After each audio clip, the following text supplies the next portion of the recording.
53.21. Adam Yates is going to get inside that, approximately 53.21. 3 Quintana's time. Beats Quintana 53.16. And straight into the straight now. It's still a little way. Is the drive 3 minutes behind Adam Yates.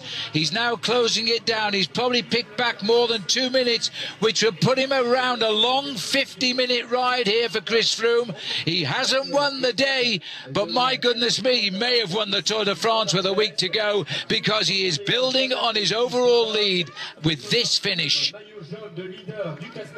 He can see the clock now as he looks up and finds a few more seconds. He's racing for the second best time here, which is 51.46, and he's gonna just about get inside the time of Oliveira. And that'll do him, because it means he's ahead of every one of his competitors in this year's Tour de France. He gained time on them yesterday with a little help from the judges, and he gains time on them today with a little help from his legs. Well, there you go, a proficiat coming from Benny Koelen there, a former well-known journalist from Holland. And proficiat, if you don't speak Dutch, means congratulations. So congratulations to Tom Dumoulin, who gets himself a second stage victory. But for Chris Froome, finishing in second place on the stage with that performance, he will extend his lead over everybody else in the overall classification tonight.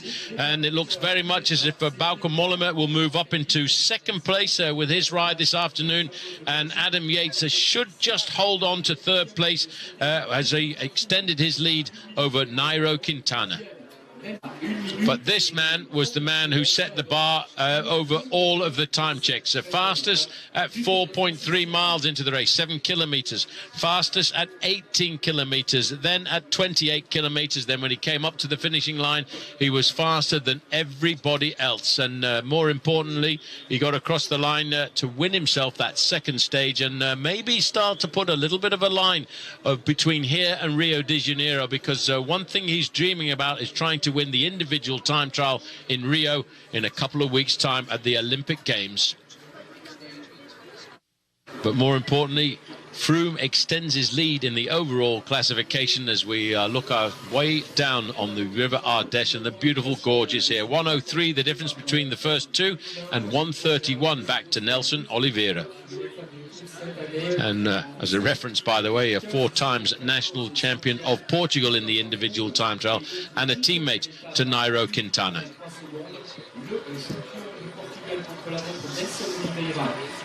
From a victory in Andorra already on the Tour de France, but this is really what you came from, mission accomplished, so winner on the time trial. Yeah, you're speaking with, at one side, a very happy man, and at one side a very, very sad, it's a very sad day. And yeah, I woke up to the terrible news from Nice, and it was a very just question, I think, whether we should race or not today. And at the end, I think also a very just decision to race. I think we cannot let terrorists decide our lives here in our society. But yeah, it's terrible what happened, and it shadows the day a bit, or not only a bit, but a lot. And I think that's yeah, that's the only right thing. And yeah, so you're speaking with a two-faced man today. Of course, I'm happy with the win. It's what I came for in this Tour de France. At the same time, my thoughts are with everyone involved in the yeah, horrific attack in Nice. Thank you very much. Thank you. Well, quite right. And this is how he did it. Put the memories of that tragedy in Nice to the back of his mind and concentrated on the job in hand.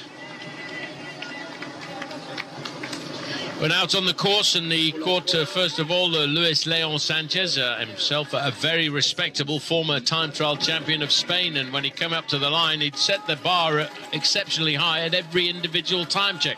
The fastest man all the way out on the course, and he went faster than Nelson Oliveira, the early leader. But setting that bar at 27.8 miles an hour, and that's around about 54 kilometers an hour at 50 minutes and 15 seconds. There were not very many men in this world could have gone faster than that, but he beat Chris Froome, the defending Tour de France champion, by 1:03. Rowan Dennis of Australia crept into the top 5 there with a 5th place, so 1:41 back, and that's a very good reference. Bauke Mollema, brilliant ride, the best of all of the other contenders, in 6th place, and Geraint Thomas in 7th, just 2 minutes flat behind. Tony Martin, a 3-time world time trial champion, in 9th place, and Steve Cummings in 10th place at 2 minutes 24 seconds.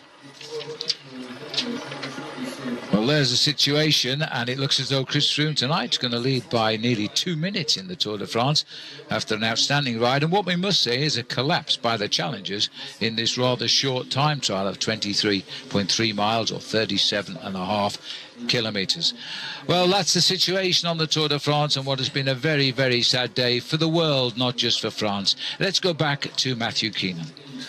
Well spoken by Tom Dumoulin at the end of the stage. It's a bittersweet day for Tom Dumoulin.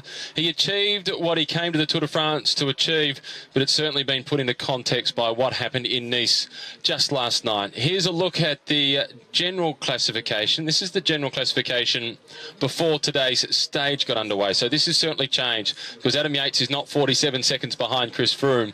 Chris Froome has extended his lead, and Bauke Mollema, with his performance today, has climbed up the general classification. In fact, there's quite a significant shuffling of the top 10, and a good performance by TJ Van Garderen today. He's moved himself up a little bit in the overall standings. Likewise, Richie Porte. Romain Bardet, well, he fought well in the time trial, which is a discipline that he normally loses big chunks of time in. Fabio Aru, it looked disastrous at that final intermediate time check, but he came home so strongly.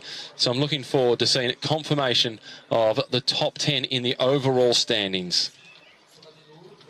Stage result, Chris Froome was certainly the best of the men racing for the general classification, and of his nearest rivals in terms of that battle for yellow, Bauke Mollema was in 6th position on the stage, and Chris Froome managed to gap him by an extra 51 seconds.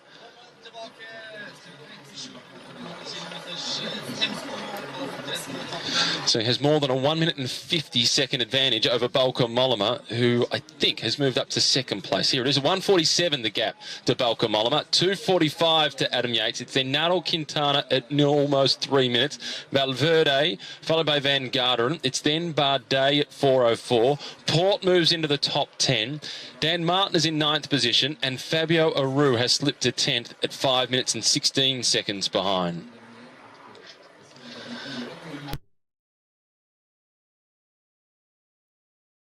Hello and welcome to stage 14 of the Tour de France. This is Matthew Keenan with you, where today all the action kicks off in Montélimar. Chris Froome now leads Bauke Mollema, who's moved up to 2nd position. It's a 1 minute and 47-second gap between those two. It's then Adam Yates with Nairo Quintana at almost 3 minutes behind. Yesterday, no formal podium presentation as we normally see. There was a minute's silence paying tribute to the victims of the attack in Nice.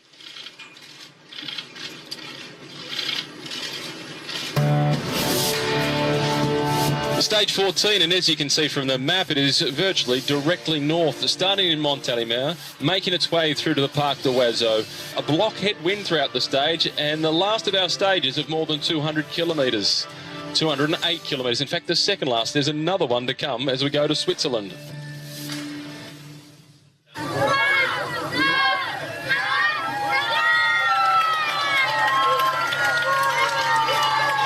Clear blue skies getting the race underway. 5 stages this year of more than 200 kilometres, and there was a minute's silence once again at the start of the stage today with all the riders together, and Christian Prudhomme wearing the black armband as he did yesterday.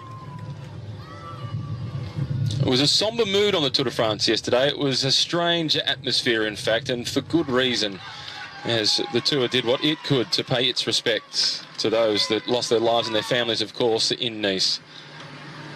This is the situation of the race. Breakaway group of 4 riders out to an advantage of 4 minutes and 46 seconds. It's quite a strong group. At the back of the group, this is Jeremy Waugh from the FDJ team. Just in front of him is Cesare Benedetti from Bora Argon 18. In the green colours from Cannondale Drapac, it's Alex Howes, and the most experienced in the group, number 74 from IM Cycling, the Swiss rider Martin Alminger.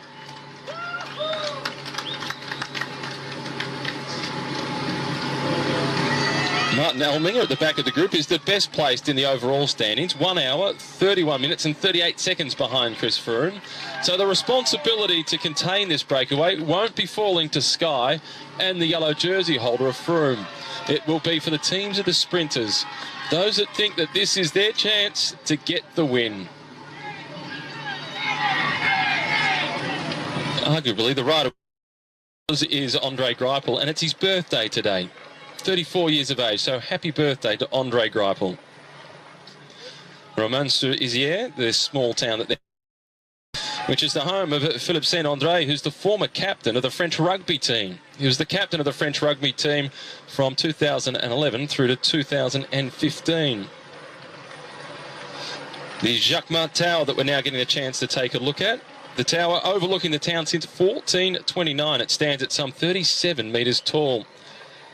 Now that jack of the clocks that you can see on there, there's still around about 50 of these remaining in France, but this is the biggest one. It stands at 2.6 metres tall. It's also the oldest.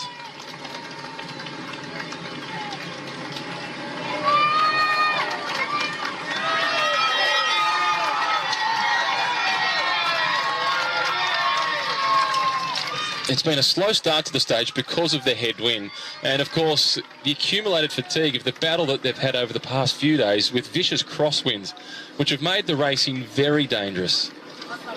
So although the headwind makes for a long stage, I'm sure there's a fair few riders that are quite relieved about the headwind, as the headwind makes the racing conditions safer.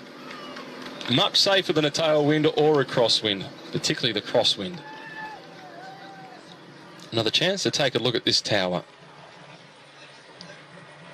with the jack of the clocks, which stands alongside the big bell. The tower dates back to 1429, but the jack of the clocks is a lot younger than that. It's only a few hundred years old.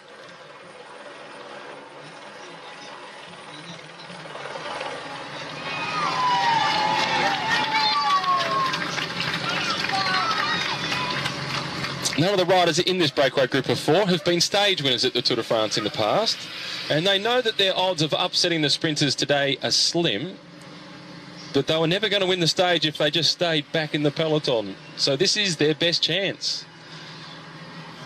Benedetti at the back of the group, we saw him in the breakaway on stage 2. That was the breakaway that almost made it, when we were saying exactly what I just said. They don't have much of a chance. 33.15 kilometres the average speed so far on the stage. Benedetti in the black colours from Bora Argon 18.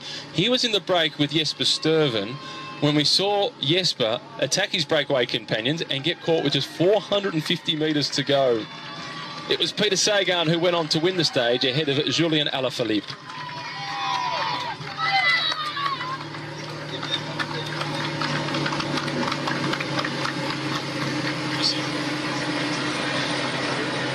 And it's the 3 teams of the big sprinters who are doing the chasing at this point. Dimension Data, edX Quickstep and Lotto Soudal. You can then see the full contingent of the men in black, the Sky Squad, looking after the yellow jersey of Chris Froome. They're not doing any chasing. They're saving as many of their resources as possible as we're back into the mountains tomorrow with a big day of climbing on the agenda for stage 15. For me, he already is the revelation of this year's Tour de France. Right up there at the moment at 2:45. Now breathing down his neck. Quintana 14 seconds behind him. Verde, another 2 seconds behind that Van Garderen. Then less than a minute back to Bardet, Richie Porte. So many big name riders, experienced riders, more mature at Grand Tour level, right behind him. If he was to hang on to his place in the GC, or even move up onto the podium, it would be an incredible performance.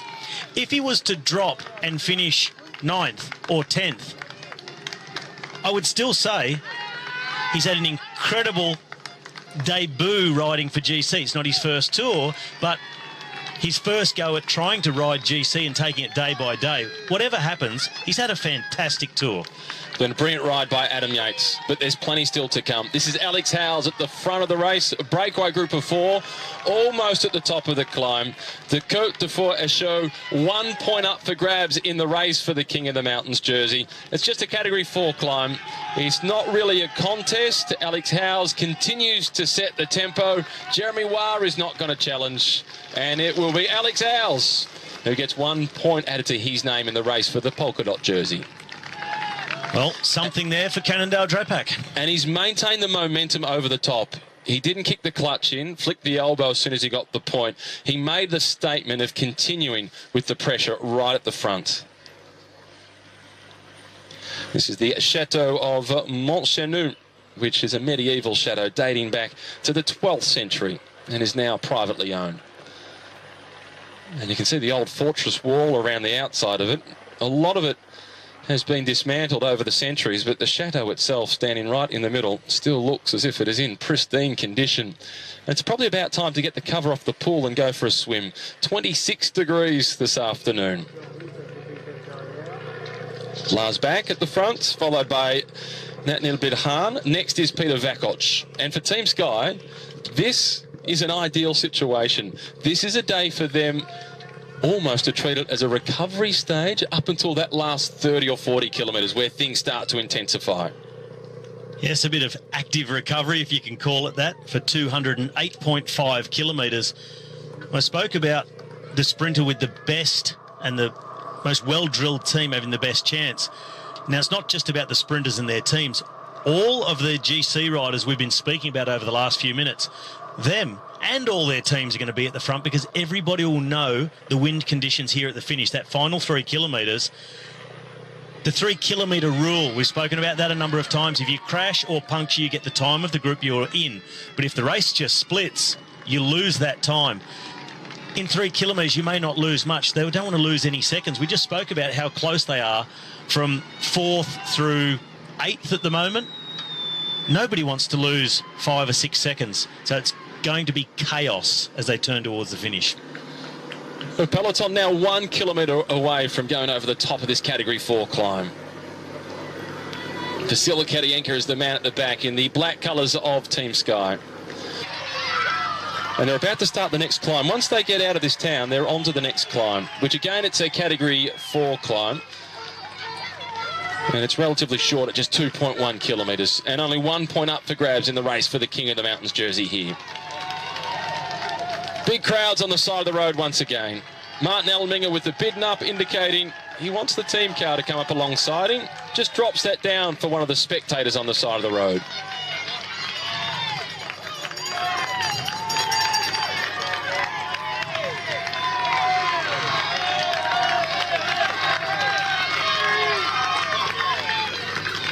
The locals have come out in force. And all the riders have made it pretty clear after what we saw on Mont Ventoux, when a few spectators went overboard, that they love the spectators on the side of the road. And 99% of them do the right thing. They applaud, they clap everybody that comes through. And they don't want to see that change. It's just that 1% that oversteps the line every now and then. We can't forget that the stage of Mont Ventoux was also on Bastille Day, big festivities, and just maybe a few people might have indulged in the local produce of the crushed grapes that have been fermented for a little bit too long. Jeremy Waugh from FDJ stretches the legs at the front. This is Benedetti from Bora Argon 18. The most experienced rider from this breakaway group, a former winner of the Tour Down Under. And at the back in the green colours from the Cannondale Drapac, Alex Howes. He has been with the Slipstream organisation all through its various sponsors since it started, which was way back in 2007. Rode well on home soil last year, Alex Howes, at the World Championships, finished in 12th position in the race that was won by Peter Sagan. He's had one crash already. You can still see the damage on his left arm, and he's shown his resilience by getting into the breakaway today. Good job getting into the break. Probably not the ideal day for a breakaway, especially 4 men against the bunch on what looks to be the final chance reaches Paris on Sunday week, these riders will know they stand very little chance of making it to the finish and fighting it out for the win. But you don't know if you don't go. The Swiss rider in second position here, former winner of Tour Down Under, is always prepared to have a go. Having a go back in the peloton now is Etix's Quickstep. And look at that single file line. Probably more a case of just coming down those winding roads after the KOM rather than a big increase in the pace. And they're about to approach that small town that we've just seen the breakaway go through. It's going to be safer if it's strung out in single file. The impact of a fall is more significant because they are going faster, but it is safer. And you see the riders also more prepared to just single out and follow the wheels because they know there's little to no danger of coming into a crosswind once they get out of that village, because the race goes in one direction, due north all day, and that Mistral wind has swung to the north since yesterday. That's why we saw the riders getting hit in the side along the time trial course, the Gorge d'Ardèche. So not as much stress in the bunch. You see the flags flying there, not completely in the face at the moment. Also looks fairly protected compared to the wind out on the rest of the course. The past three stages, the flags have had the threads torn out of the end of them. It's been going that violently. Today, it is still relatively windy. We'd call it a windy day if we hadn't had the past 3 days. It's just after what there's been, this is reasonably easy. I'd almost say the past 14 days, Matt. I think this has been the windiest tour I've ever seen. Normally we get 2 or 3 days of high winds that split the peloton. We've seen it so often in this Tour de France, from up in Normandy at the start along the coastline there, and then particularly over the last 3 days, that Mistral wind has thrown a big spanner in the works for many riders and given them a lot harder ride too. So expect to see some riders really start to struggle in the last week because they've been expending a lot of energy on stages where they normally could just sit the wheels and ride the stage out. So it's made it a tougher tour. This is Benedetti at the front for Bora Argon 18. He's picked up a few points throughout the race this year in the battle for the King of the Mountains jersey, but he's no challenge to Thomas de Gens. Earlier this season, he managed to win the King of the Mountains classification at Tirreno Adriatico. A big tour that starts the season, really kicks off the season in Italy in March.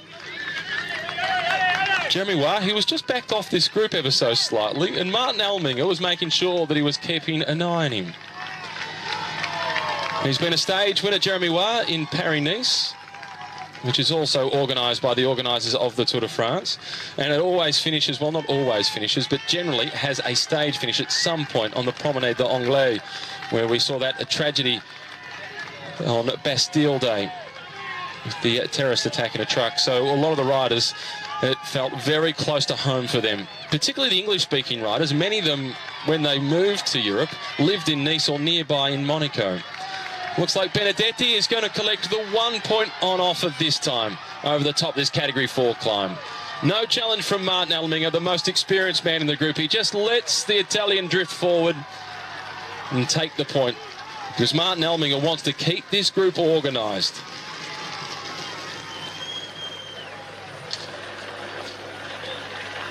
Well, this that we're looking at now by Cheval, the ideal palace of Cheval. This was built by a postman, and it took him 33 years to build it. He started by just doing a small little waterfall, and then he just continued to build. He grabbed oyster shells, little rocks from all around the area that he collected throughout his day. There's snail shells in there as well. It took him 30 years to build this, and he wanted to be buried in it, but the local municipality wouldn't allow it. They said, well, you have to be buried in the local cemetery. So then he spent another 8 years building himself his own tomb in the local cemetery. This was in the latter part of the 1800s. He started building this, which he first called a source of life, back in 1879, and he continued to work on it for 33 years.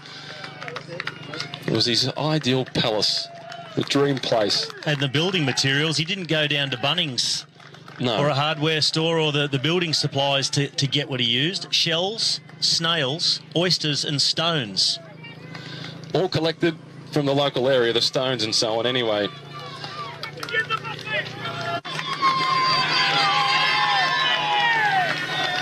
Yes, Matt, you can see the breakaway just in that little staggered formation, offset to the right of the rider in front, just catching the ideal slipstream.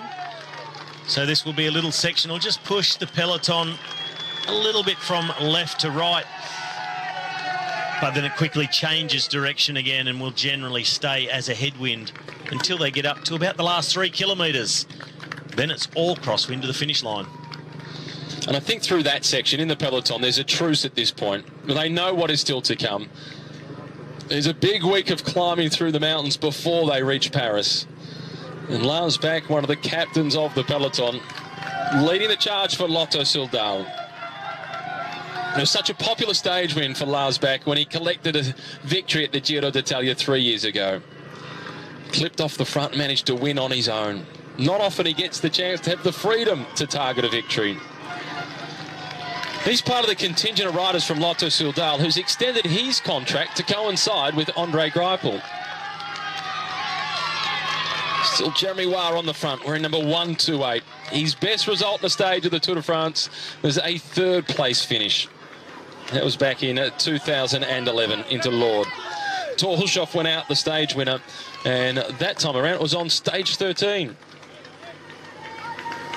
There's Julien Alaphilippe, number 182 at the back of the peloton for edX Quickstep.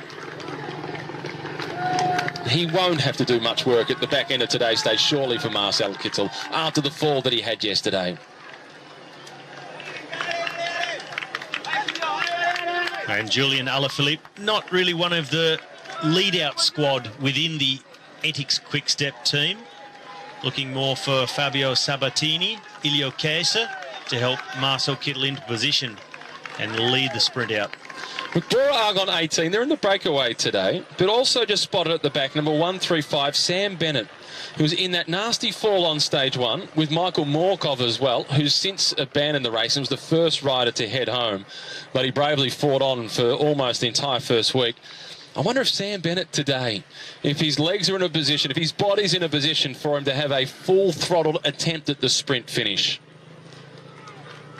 I hope so. He deserves to have his chance. I hope so for him too, because after all the suffering that he's gone through to get to this point after crashing on stage 1, it'll be a nice reward for him to get a good result, or at least just for his own confidence and to make it worth all that suffering, at least get up there and be able to have a go full throttle, even if it's not a win or a top 3, just to be amongst it again.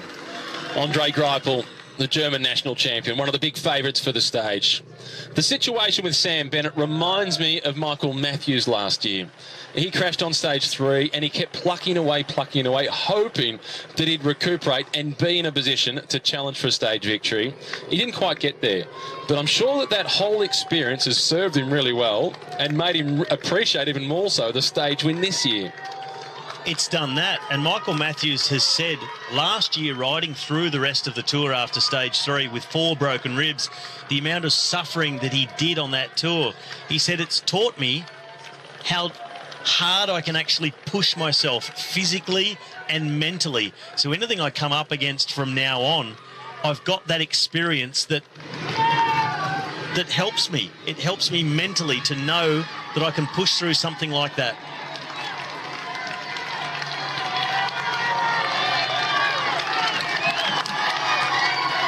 Making their way through the town of Benaron. And they are still 5 kilometres away from the intermediate sprint. Turn, but just now flicks out and lets Jeremy Waugh go through. But Elmiger, no, he flicked out and then increased the pace. Here goes Benedetti from the back. Benedetti opens up, and that does catch Elminger by surprise. So he was closing the gate, Elminger, so as they could only go on one side. That was so as nobody could do what Benedetti did and surprise him as the Italian collects. Not only surprised them from the back, but had the horsepower to keep opening the gap after he went. Elminger saw it pretty quickly and reacted.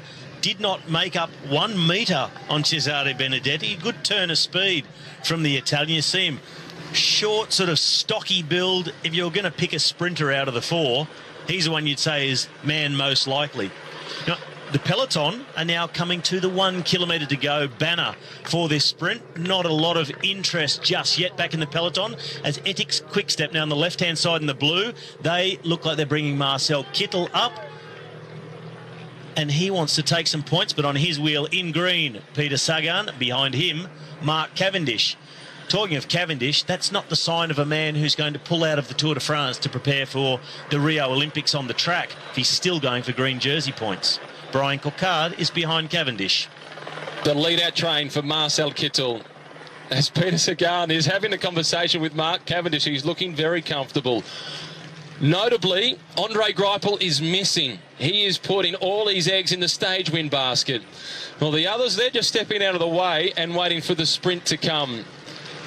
One Lotto Soudal policeman, if you like, on the back of this group, but 4 Ethics Quickstep riders lined up for Marcel Kittel, so a bit of a general repetition, I guess you could say, for the final sprint.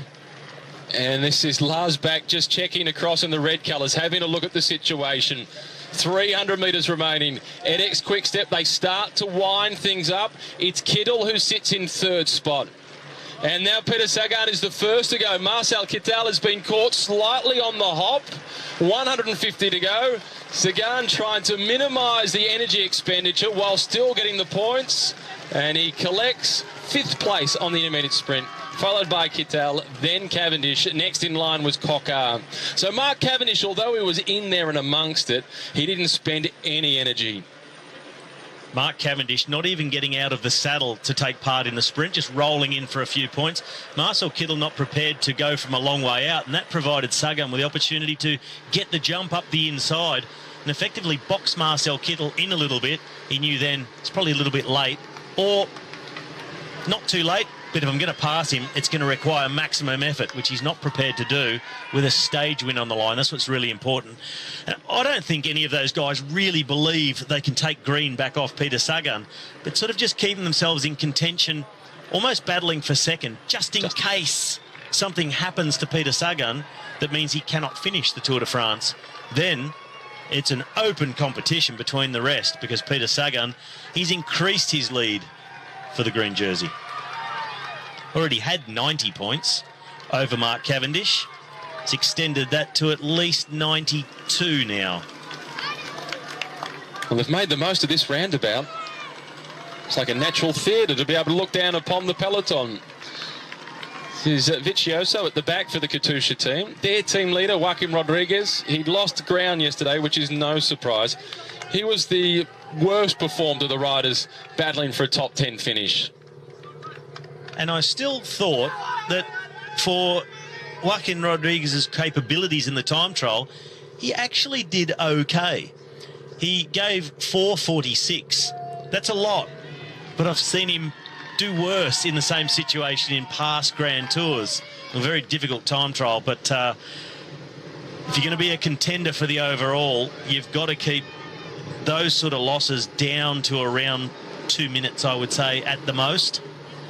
And I don't believe Joaquim Rodriguez can get anywhere near the podium in this Tour de France, but possibly a top 10. And once we get into the mountains, he's in his territory.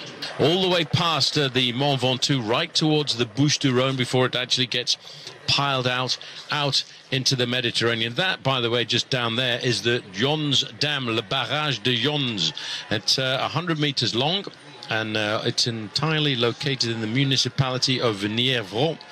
And it is in fact built as a controlling dam for the levels of the Rhône. It was built in 1934. The main purpose is to direct the flow of water and control the levels into the Miribel Dam. The main field now crossing over and into the Département of Verlaine.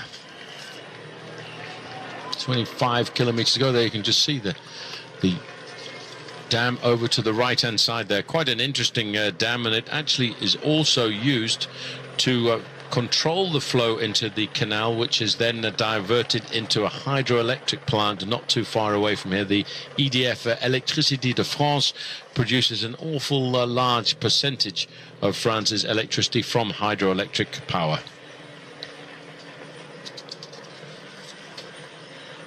The Miribel Canal, which was founded in 1832, because of the fact that the Rhone River on occasions had actually created a certain amount of flooding, and that's why they decided to build this dam, as they did many other dams are down throughout the length of the Rhone, just to control the level and control the flow.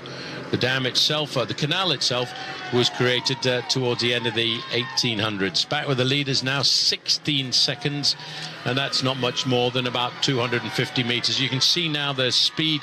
They have lifted up the speed in the leading group of 4 riders to about 54 kilometers now, the main field. Well, 280 meters is their advantage, while the peloton is hovering at just about the same speed, waiting for the moment to pull it all back together. It's interesting that it's Mark Cavendish's team who have come to the front, and they're already taking the risk. Again, you have to be very, very careful not to lay too much energy out too early on. Sitting over to the right-hand side of Cavendish, you had all the Lotto riders. They will be starting to look after their man, and that, of course, is Andre Greipel. And Andre Greipel, I spoke to his team before the start of this race, and they said, well, we do have our lead-out team well sorted out when it comes down to the running towards the finish. And one of the integral parts of the lead-out for Team Lotto is Greg Henderson. As you get a chance to see what a beautiful region this is region number 01. And every region in France, every department in France, every 101 of them has its own little number. And this one, of course, is the first number on the list, 101. Number 01, sorry.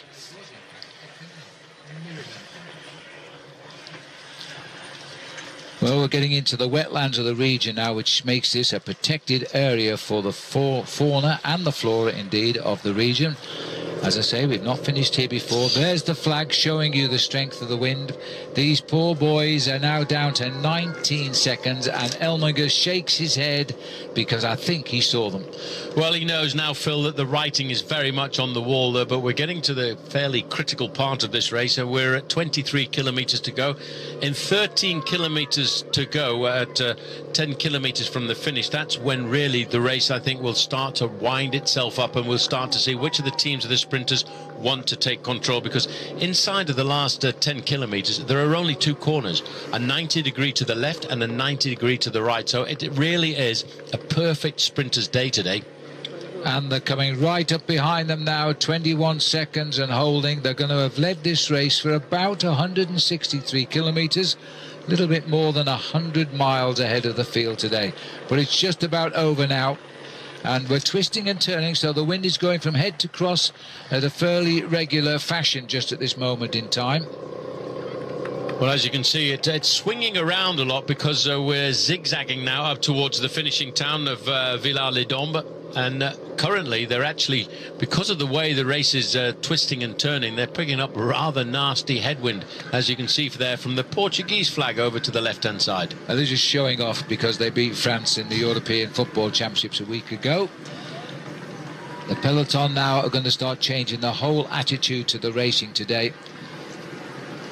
Well, just the information that we were picking up, Phil, from all of the teams of the sprinters at the start, they all realise how important it is to have a solid lead-out train down towards the end. You've got team dimension data over on the right-hand side. They're all looking after Mark Cavendish, but one of the best lead-out squads over the last few years has been Team Lotto, and they will be looking for a 5-man lead-out with Marcel Seeberg to lead out early on, Deboucher, Roland, and Greg Henderson, the last man to lead out Greipel. Almost over for the leaders, Jens Voigt, but the wind is very hard. Can you explain how it is? Because you've ridden the Tour in conditions like this. Well, we also had the chance this morning to ride the last kilometers of the circuit. So there's a 90-degree turn a little bit after the 6-kilometer mark. And then that leads for 2.5 kilometers into some really strong crosswind. So it is very, very likely that the peloton is going to split up there. So like Christian van der Velde said before, it's going to get a little hairy to get into that corner in a good position in the first place. But in between 3 kilometers to go and 5.5 kilometers to go, that is such a crucial part of today's stage. Basically, the whole stage is going to be decided in this part in the crosswind. So having a good, strong team and a whole lot of riders together with you, it's definitely going to help you. And there I see the advantage for people like Kittel having the strong and experienced team for this behind them. Wow, well, I'm excited about that turn. I must be honest. It looks about 15 kilometres to that little change of direction at the moment. And they're still doing the best not to catch these four riders as they continue to lead. But it'll be that left-hand turn. We're looking at the diagram on our running books at the moment. It's a long, straight road, very acute angle. It's going to be a tough crosswind there. Well, the complicated thing is, yes, it's just about exactly on 6 kilometres to go to the finish. There's that 90-degree turn to the left. But not only the sprinters will be trying to get well positioned there, Phil, the overall contenders will be trying to stay at the front of the pack.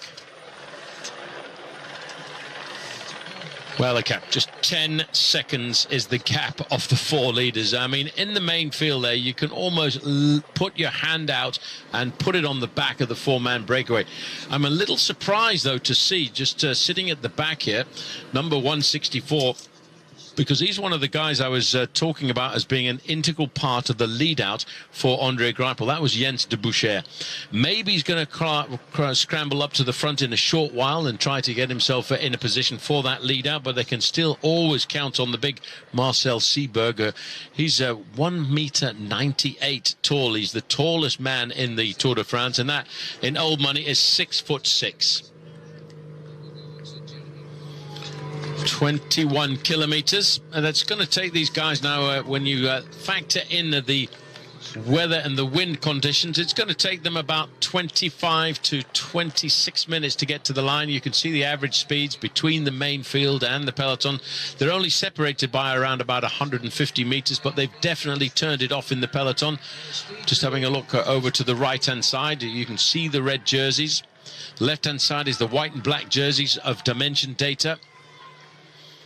Here's one of the little turns, but it's not really critical until they get to that left-hand bend at 6 kilometers to go. And then we will see a massive acceleration in the main field, coming from the sprinters teams, but also coming from BMC and Van Garderen and Port Duo, from Team Sky, looking Movistar, looking after Nairo Quintana, because if they really put the hammer down at that point, we could see a similar situation to the situation that occurred on the road into Montpellier a couple of days ago, where even the leaders get caught out and lose some time.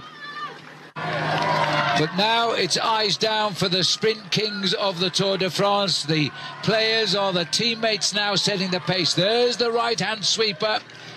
Katusha really have confidence now in Alexander Kristoff. They've got four riders up there, and Bosenhagen is up there as well for Dimension Data for Cavendish. Yeah, but not far away. There's the 3 kilometers to go, Bennett. No more corners. It's pretty much a straight run into the finish line now, and Team Katusha are taking control of the peloton over on the right-hand side. But just look behind them, a little bit further back, the black and blue jerseys. They're all communicating Ethics Quickstep. They're waiting to get their lead-out train organised, but waiting till the final few kilometres. Mark Cavendish is in there as well, near Bosenhagen, his teammate in a different coloured jersey, is champion of Norway. The black jerseys, they're looking to try and take Brian Cockar on the left of our picture. There's a lot of movement now. Riders are off the road here. Well, they've got back on it, but look at all the places. I wasn't sure whether it was or not. It was because he's wearing the green jersey and the grey shorts. He's gone to the fashion police this afternoon. Well, it looks like he's still there to me, Paul. There you go. I'll agree with you on this one. Well, thank you. But it looks so much like him because of the grey shorts, but certainly it's very difficult to catch out Mr. Sagan. Well, I would have thought he'd put him on the grass. He'd come off ahead of the race. He's that good riding a bike. But the wind is hurting all of the riders here. Just being tailed off the back is Wilco Kelderman. He'll lose time. He was amongst the overall boys for a top 10 finish in Paris. A lot of concern there now. Ethics getting control of the race, though, for Marcel Kittel. Well, this is one, I would think, probably the best lead-out train. We talked about them a couple of days ago, how well organised they were. Once they get up to about 3 kilometres to go, we'll start to see the real serious line-out, as we're now inside of 1.7 kilometres. It won't be very long now before we start to see coming to the front Tony Martin. There he is in in second position, Phil, just waiting for the moment to wind it up. He knows exactly what he wants to do. And once Tony Martin has done his long term, then they'll throw it over to Maximiliano Ricchesi, who in person is a very good sprinter in his own right. And the last man, hopefully, if everything works out well for Ethics Quickstep, it'll be Fabio Sabatini to do the final lead out. But now Lotto takes control on the left. And they've washed away Kittel, who's on the last blue rider on the right there, and he's lost a lot of space as they come to 1 kilometre. Well, that was pretty aggressive as they came up to the line. There was a few changes of direction. I think it was a fairly regular sprint, though, but Marcel Kittel put his hand up to complain about the movement from Mark Cavendish. I think that was just general moving in the main field, but obviously, Phil, as we look at that, these are all the top men. That's Cavendish there, Kittel with his hand up, and Peter Sagan throws for the line. And in the other white jersey, nice. John Degenkolb. Nice to see him back. How nice was that? Very nice one. Nice one. Again. Well, just take a look at this here. That's Kittel going for the line. Cavendish breaks over him. Now, when the camera caught, Cavendish moved, but there's nothing wrong with that. Well, difficult to say. Obviously, Marcel Kittel not happy with that. Cavendish moves slightly to the middle, then back over to the right-hand side, and he's got 4 fingers up there for 4 victories.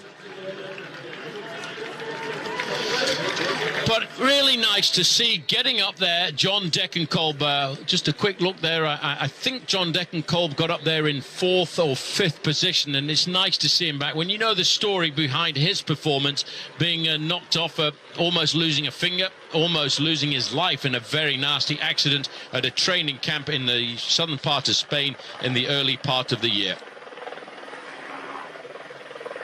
A chance there to look at the Parc des Oiseaux. It's a beautiful park. As I said, it's almost 400 hectares of bird watching paradise, and 400 hectares corresponds to around about 1,000 acres. And that big tower you can see in the middle is, of course, one of the watch towers, to get a good chance to see 1 or 2 of the rare species of birds that are down here too. So we've got to wait for a few moments to have another look at the finishing line here. But look, as they come around the corner, Cavendish right in the middle there, looking for the win. It's Degenkolb in the white jersey trying to get there, and it's so great to see him back. Sagan comes right up through the middle, and I'm just, well, third, fourth, second, third and fourth, you'll have to go to the photo. Let's have a look here from the side. Cavendish gets up there. On the far side, Christoph second, third. Hazard a guess, while Kittel has to settle for 5th. There was certainly a little bit of movement. I think it was involuntary as we look at this one more time. But you see just going there, slipping backwards. A lot of movement in a sprint like this, and it's all under the control there of Ethics at this point. Cavendish moving up into 2nd place. Degenkolb is nicely there in 3rd. Moving into 4th place is Christoph. Cavendish comes up there, and it looked really as if Kittel was trying to get himself back into the slipstream of Cavendish. He almost lost control of the bike. Oh, the lunge for the line. I would think just over on the left-hand side, that was Alexander Christoph, got himself 2nd place, but it was all really very much in the lunge for the line. Hovering around in the middle there as well, finishing inside of the top 10, the Frenchman, Brian Cocard. Well, I wonder what the referees will say about that one. But for Cavendish, yes, number 4, but maybe more importantly, number 30. Well, he seems to think there's Dougie Ryder, who actually came into our commentary position just a little bit earlier on and said, well, this is it. This is what it's all about.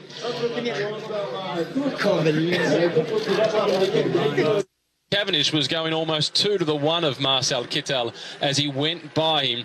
The big German sprinter was already done. That was a protest in frustration as much as it was anything else. Alexander Christoph in 2nd position. The photo for 3rd between Peter Sagan and John Degenkolb, and it was Sagan that got 3rd. Degenkolb 4th, Kittel 5th. Greipel, Cocard, Chimolay, Laporte, Semi Dumoulin. A good sprint into 10th. The race journeys into the Jura. There's barely a flat stretch of road to provide provide to tired legs, and while Chris Froome has a commanding lead, there are no guarantees on terrain like this. Hello and welcome to stage 15 of the Tour de France. The only certainty today is that there'll be plenty of action. Starting in Bourg-en-Bresse, making its way through to Toulouse, it's 160 kilometres. There are 6 categorised climbs on the stage, but there's 10 climbs in total. They get a few bonus ones. And it includes the outside categorisation climb at the Grand Colombier. They descend down to the finish line and then back up the Grand Colombier again, but not all the way to the top, before descending through to the finish itself.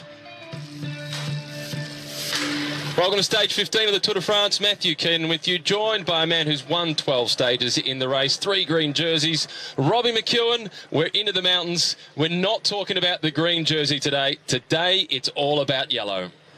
It's all about the fight for yellow. It's all about the big GC contenders and the climbers.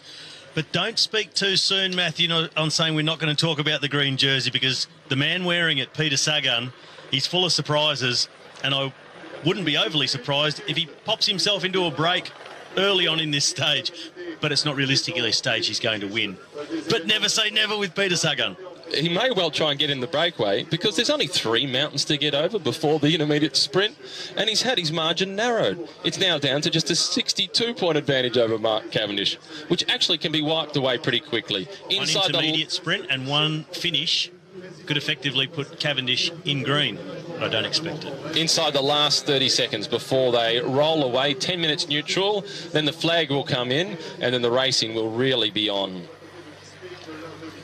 Chance to look down upon this beautiful monastery, the Church of Saint Nicolas. Bourg-en-Bresse hosting a stage start, and it's hosted plenty of finishes of stages in the Tour de France before, often ones that have proved to be decisive. The last 10 seconds. And there is the green jersey, Peter Sagan, alongside Chris Froome, the overall race leader.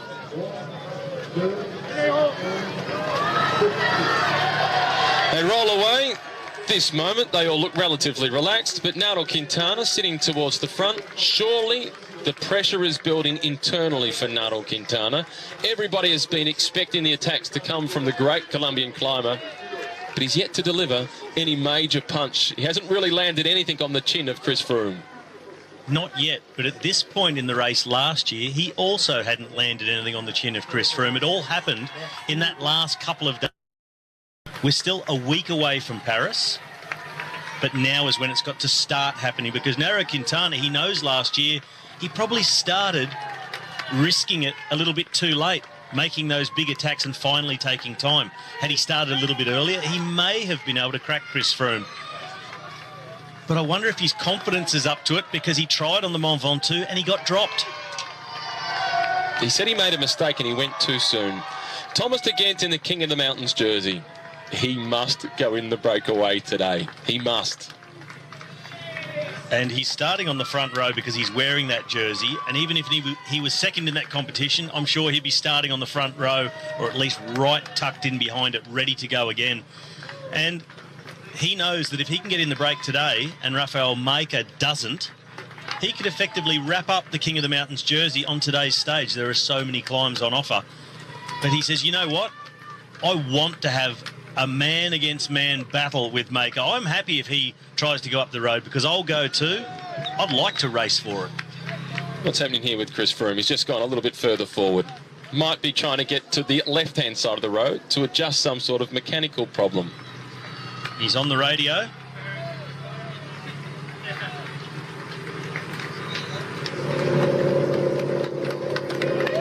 Seems to be having a bit of computer trouble. Might have to dial a geek. And hopefully he's got that all sorted out. Here's Geraint Thomas towards the front for Team Sky. He will be so valuable today, Geraint Thomas. It's one of those stages where it's quite possible that Chris Froome will need to use up every single resource he's got. Every teammate, Thomas, and now even early on, Rowan Stannard, to try and control the attacks, make sure nobody dangerous on general classification slips into a breakaway. But Rowan Stannard, I think we'll find them pretty quickly dropped on a stage like this. All depends on how aggressive it is right from the start and who gets into the moves and how quickly it calms at the peloton. And here's a smiling face at the front of Mark Cavendish. And lucky he passed maths at school, because almost need a degree to count up as high as he needs to count the stage wins he's amassed in the Tour de France. 30. Okay, making it sound more complicated than it is maybe, but let's just say that's a lot of wins. That's a lot of victory salutes. Well, he's run out of fingers and toes to count with, so he's had to go in multiples of 10s now. It is extraordinary. 184 starters on the grid today in Bourg-en-Bresse. 185 riders finished yesterday, but Jens de Boucher, the Belgian rider from Lotto Soudal, as we see one of his teammates, Marcus Seberg, come to the front, he crashed heavily with Matty Breschel, who abandoned the race, but Jens made it to the finish, but he hasn't made it to the start today.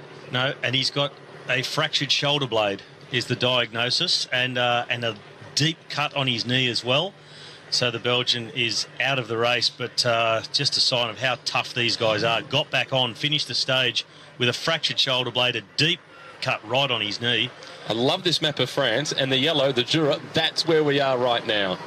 And also down in the corner there, Nice.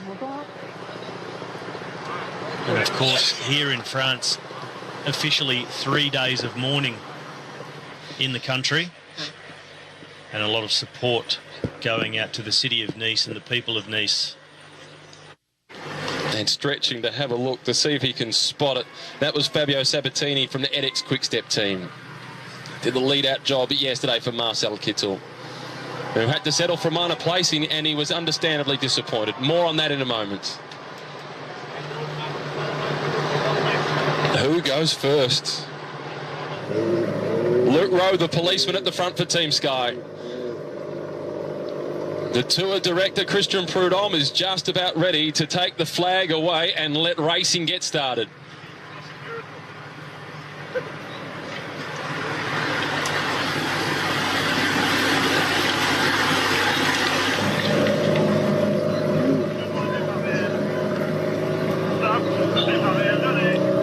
And the race is officially underway. The flag is in and everybody's calm for now.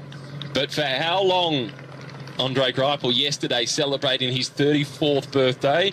He moves to the front in the white colours as the German national champion.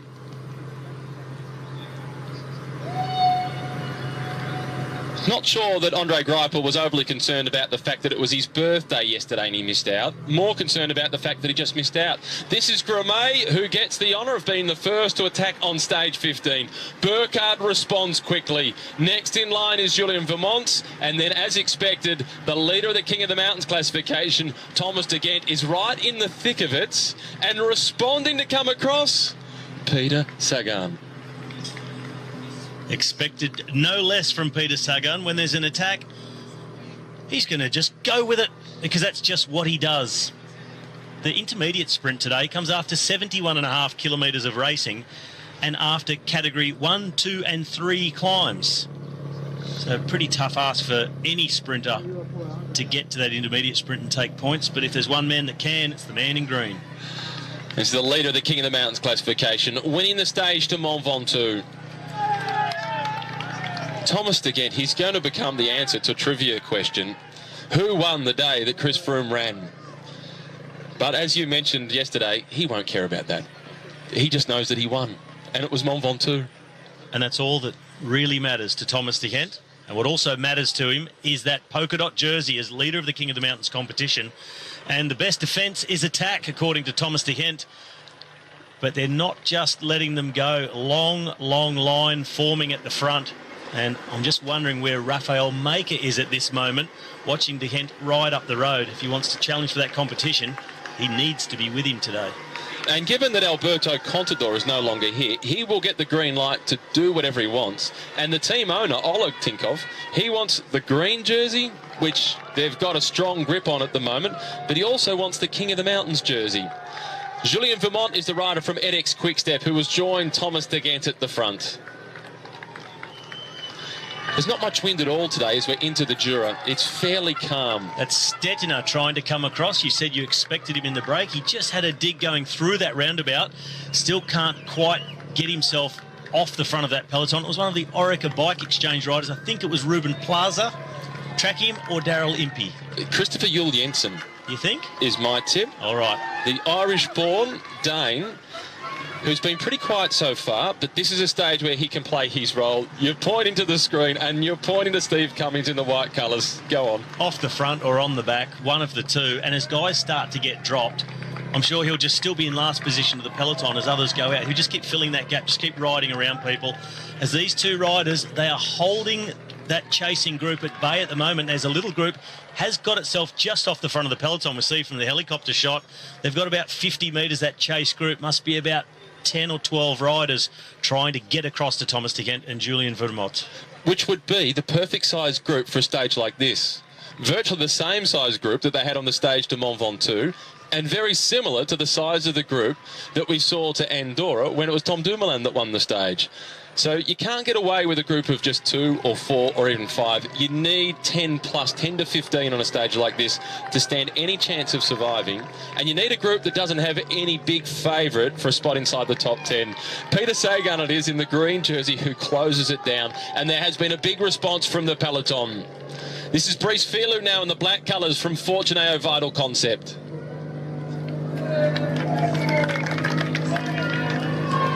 And it looks like Thomas de Gendt's move is going to be in vain because everything is coming back together, albeit in a almost fracturing single file line.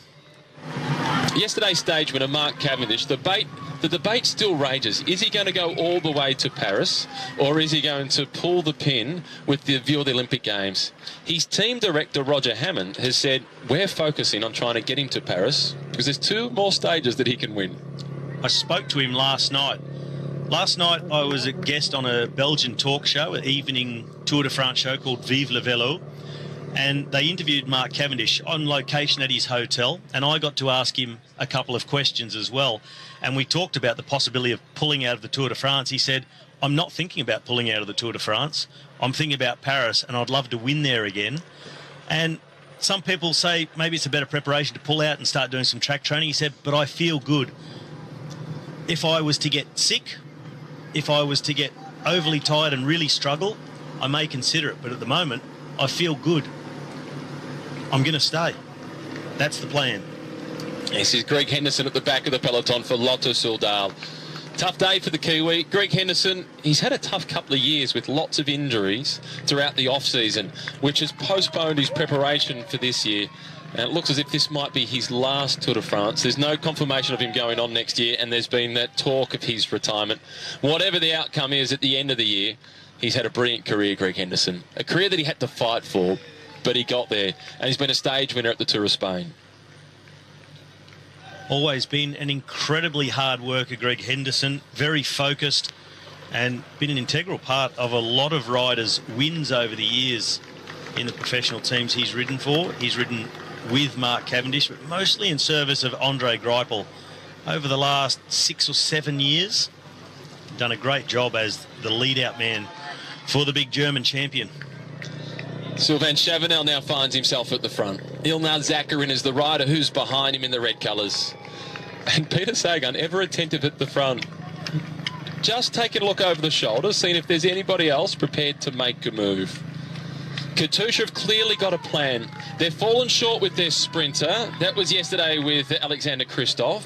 Hoping today with Joaquim Rodriguez. Chavanel now decides it's time to go. The first climb itself is only 6 kilometres long, and that tops out when they're at the point of having covered 23 Ks, so with 137 Ks to go. But there's a few lumps before they actually get there. And it's quite a steep climb once they're onto it, 8%. This one home for Lotto Soudal. Well, not quite drive it home, but split it open. He's looking to make the most of the little gap that they've got on the main field.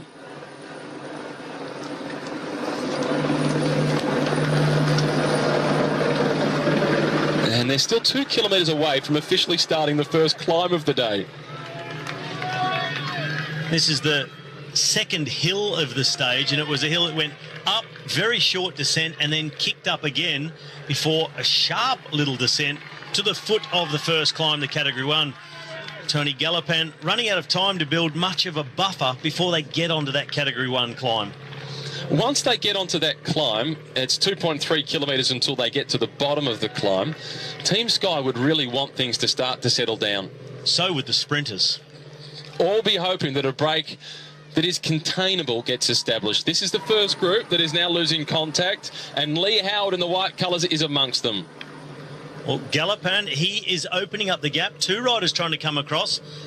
Navadauskas is one of those, an AG2R rider, but behind them there was still more reaction coming from the peloton. So Tony Galopan, the only one so far to get a gap to speak of in this stage, but I'm sure he'd rather be out there with a few riders rather than just on his own. He has been a stage winner in the past. He's had a brief stint in the yellow jersey. And we've seen a fair bit of his uncle, Alain Galopin, in the team car as one of the sports directors for Trek Segafredo. And today their big hopes rest with Bauke Mollema, who very quickly is becoming the closest challenger, the real rival. Strong on the stage to Mont Ventoux, Bauke Mollema. He bridged across to Froome and Port. And he was also the fastest to get himself up off the ground, grab his bike and keep moving towards the finish line, bike and all, as opposed to Chris Froome, who was wearing out his cleats, and I'm sure they bolted on a new set for the next day after that couple of 100 metres on foot. Is Galopan still eking out that gap, and those 2 riders starting to get a small gap over the peloton? We're heading towards the Swiss border, and we're in the Jura Mountains at the moment, in the department of the Ain. And this is the beautiful river that runs some 200 kilometres, and it's got its source back in the Burgundy region. Looks absolutely stunning. So too does the road alongside it. Beautiful roads these for cyclo-touring as well, not to race, just to go and enjoy riding. And once we get to the Grand Colombier and then the Lassettes to the Grand Colombier, the last 2 climbs of today's stage, you're going to see Mother Nature at its very best. The switchbacks on that final climb are breathtaking. And that's exactly what Lassettes means, all those hairpin turns. Remember, last year the riders tackled the Lassettes de Mont Ventoux with its 18 hairpins in 3.4 kilometres. Maybe not quite as many hairpins on the Lasset de Colombier, but certainly spectacular in its own right. A little tough at the back of the peloton. Tony Martin across on the right-hand side there, number 185 in the blue from Ethics Quickstep. Thomas de Gent, well, he has met his match so far, trying to get in the break, but now it's a teammate, Tony Galopan, who is off the front. So de Gent decided to roll the dice right from kilometre 0, try and get a gap before they hit the first big climb. But now down the back, and not in a position now to get himself into the break unless he has a very swift recovery. He's paying the price for being so aggressive so soon. Navadauskas also dropping back on the right-hand side in that white jersey of the Lithuanian champion. Tony Galopan fighting to get this gap, but the peloton not prepared to let anybody ride off on their own. Too many riders trying to get themselves in the break, jump across, and just stretching out of the front. I spotted Serge Paul is at the front there from Dimension Data, second on the Mont Ventoux stage. This is Reinhard Jensi van Rensburg at the back. One of the riders who was supporting Mark Cavendish yesterday. Lars Bak is slipping the wrong direction. De Gent in trouble in the polka dot jersey. Yesterday's birthday boy is there, Andre Greipel. This is where they need to get themselves organised, as the former winner of the race, Vincenzo Nibali, is now coming through to the front. Alberto Lasada is the rider behind him in the red colours from Katusha. We spoke about it just before. What should Nibali be doing in this race? Should he be staying with Aru? And I said it, Vincenzo Nibali should be able to decide for himself what he thinks is best tactically, and also for he himself. And honestly, back in the bunch, there's not much he can do there for Fabio Aru, particularly in the first 3/4 of the stage. Why not get in the break? And he thinks exactly that. Vincenzo Nibali, followed by Serge Pauls. It is then Alexei Villimos. Alberto Lasada is next in line from Katusha. They've now officially started the climb. 6 kilometres to the top. Serge Pauls, second on the stage to Mont Ventoux behind Thomas de Gent. He's recovered a little bit better than the leader of the King of the Mountains classification. Villimos, a stage winner last year to the Mur de Bretagne. And two riders getting in the thick of it from Katusha. The other one that was up there in the red was Ilnar Zakarin. And another man in red I saw, I think that was Danny Navarro, third on the stage to Chalet Renard on the Mont Ventoux. He was in the break there with De Gent and Poles. Katusha very present at the front of the peloton. Zakarin in the break, and his teammate right on the front. That is Zakarin on the front of the peloton, in fact. As Villemos drives the pace with Poles and Nibali in his wheel. Crunch time for this group to get away. FDJ coming across. Surely that is Sebastian Reichenbach, as the reaction is coming from Rafael Majka, who's trying to bridge across. He has bided his time. He has not been lured out by Thomas De Gent early on the stage. Majka running second in the King of the Mountains competition. And now he said, I'm going to wait till it's the real deal, and then I'm going to go.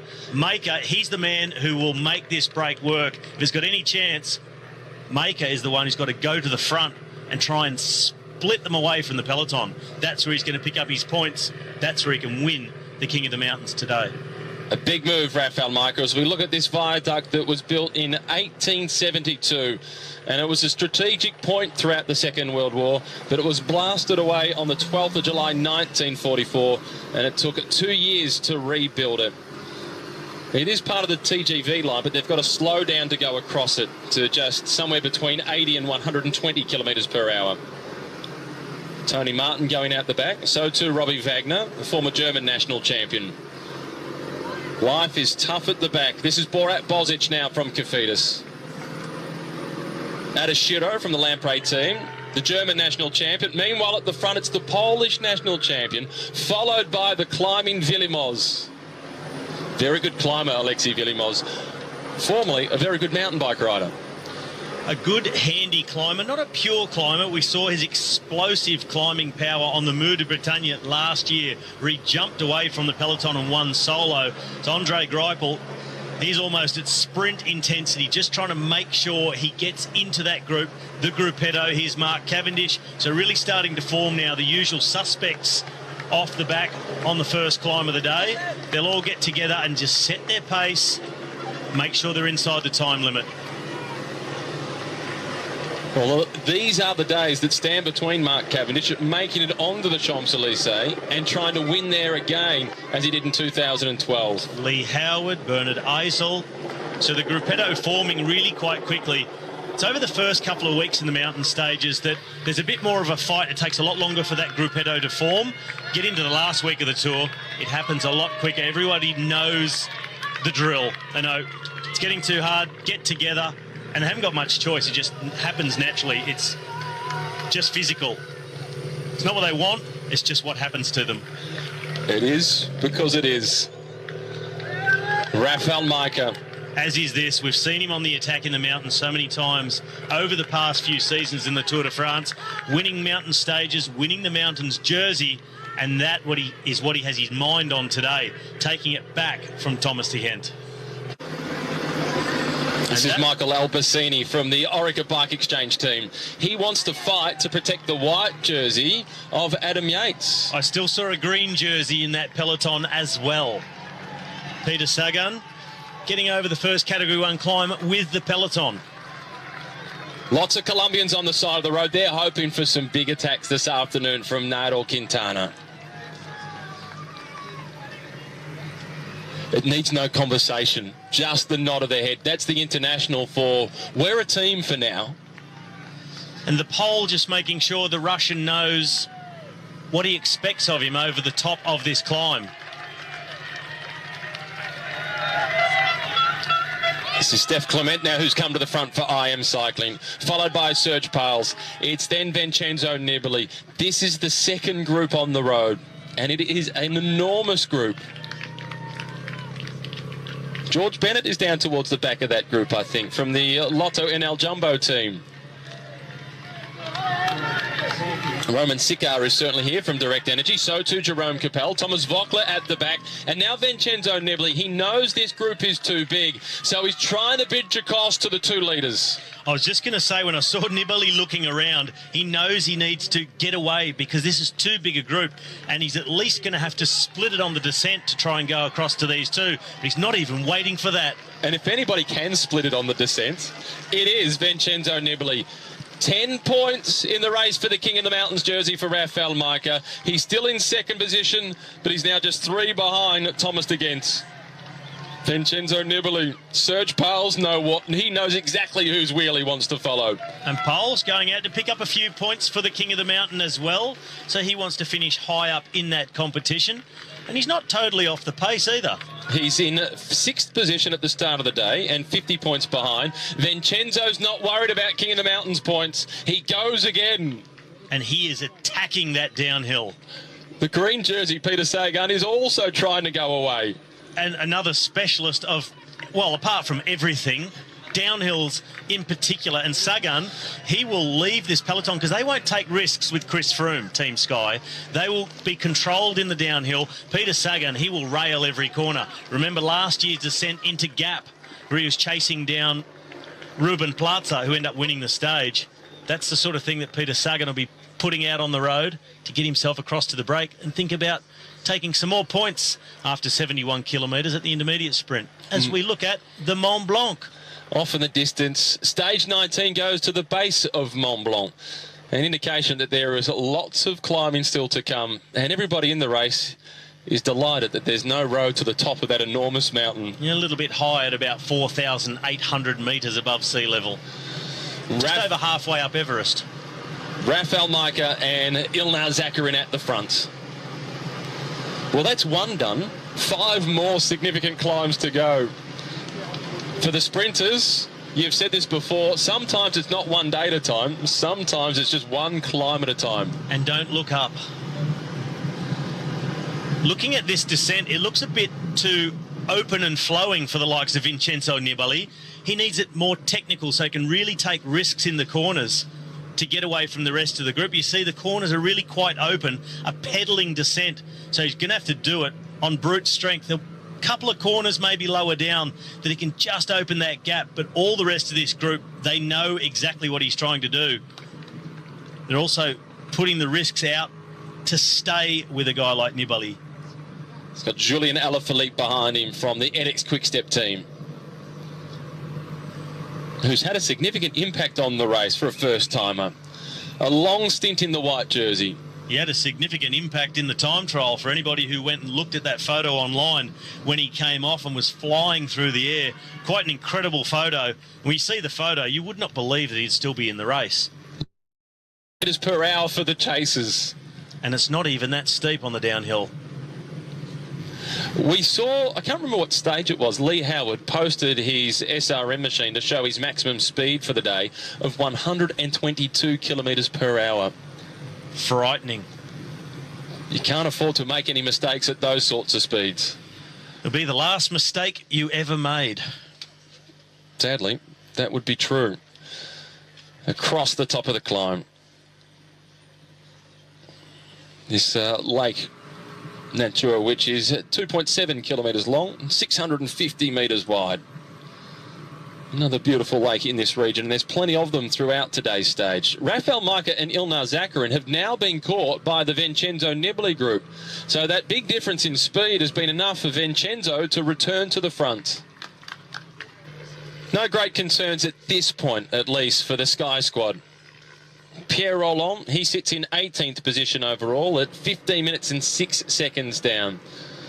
Part of the breakaway group. This is Haimar Zabaldia at the rear of the breakaway. 26th overall at 32 minutes behind.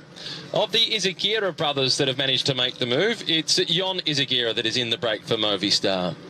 Danny Navarro, third on the stage to Mont Ventoux.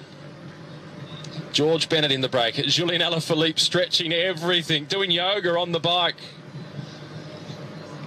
Ruben Plaza is the rider that's just in front of Alaphilippe, and he will not contribute to the pacemaking in this group, Ruben Plaza. He'll spend the whole day sitting on. He is waiting to be in a position to support Adam Yates. And that's just what this man at the back will be doing as well. Heimar Zubeldia, the Spaniard from Team Trek Segafredo. He'll be thinking about Bauke Mollema and what he can do for him. So it's not about Zubeldia, it's about the team, it's about their GC hope. And he's sitting second overall at the moment, Mollema, after a fantastic career best time trial in the Ardèche a couple of days ago. And he said that he spent a lot of time on his time trial bike this year. Dan Martin, in contrast, said that, well, he lost a bit of time in the time trial. He expected to, and he hasn't ridden his time trial bike at all, really, this year. Dan Martin was 33rd on the stage. Bauke Mollema was 6th. And Dan Martin lost a big chunk of time, and he really paid the price for not focusing on the individual time trial. But he said all his attention has been on the mountains. Let's see if that works out for him. Talking of the mountains and the mountains competition, that's going to be a big focus of this stage until the GC riders really start to battle it out and hopefully for us attack each other. That classification, De Gent was leading with 13 points advantage. That's now down to just 3 points over Rafael Majka. But also in the break today, Navarro, Dumoulin and Serge Pauls. And Pauls was 50 points behind the lead, so he was 37 behind Majka. He's now given a few more away. But all those riders can think about possibly winning that competition because it's not finished today. There's another few Alpine stages to come yet. It's a long way from being finished. 59 points up for grabs today if you collect all of them. And Rafael Majka is the only one that can do so, having won the first of the climbs. The team cars now going forward. The peloton strung out in not quite single file. The cars will be heavy on the horns to let the riders know that they're making their way past. Safety is the absolute priority. The helicopters down in the field, the VIP helicopters that get to go and follow the race. The best way you could possibly hope to do so. The only better way to follow the race than being in one of those helicopters is on the back of a motorbike. And then you're really in amongst it. There's a few of the journalists that cover the race, former riders that get to go on the back of a motorbike and they commentate from actually out on the course, which you do each year at the Ket Evans Great Ocean Road Race. As a former rider, to be on the motorbike watching it all unfold, you feel like getting in amongst it.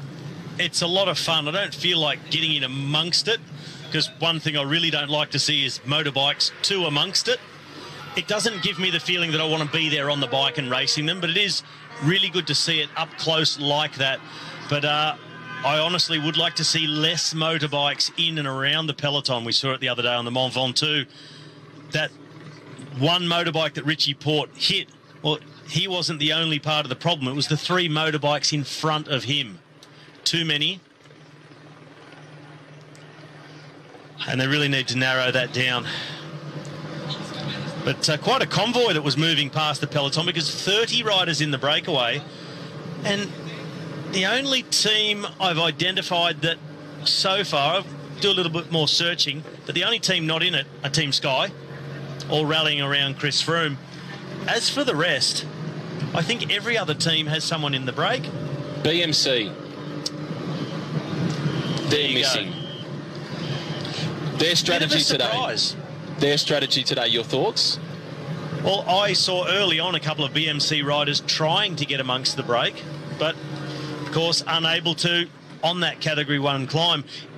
If they didn't have anybody capable of getting in the break, that doesn't say a lot about the depth of the team in strength at the moment.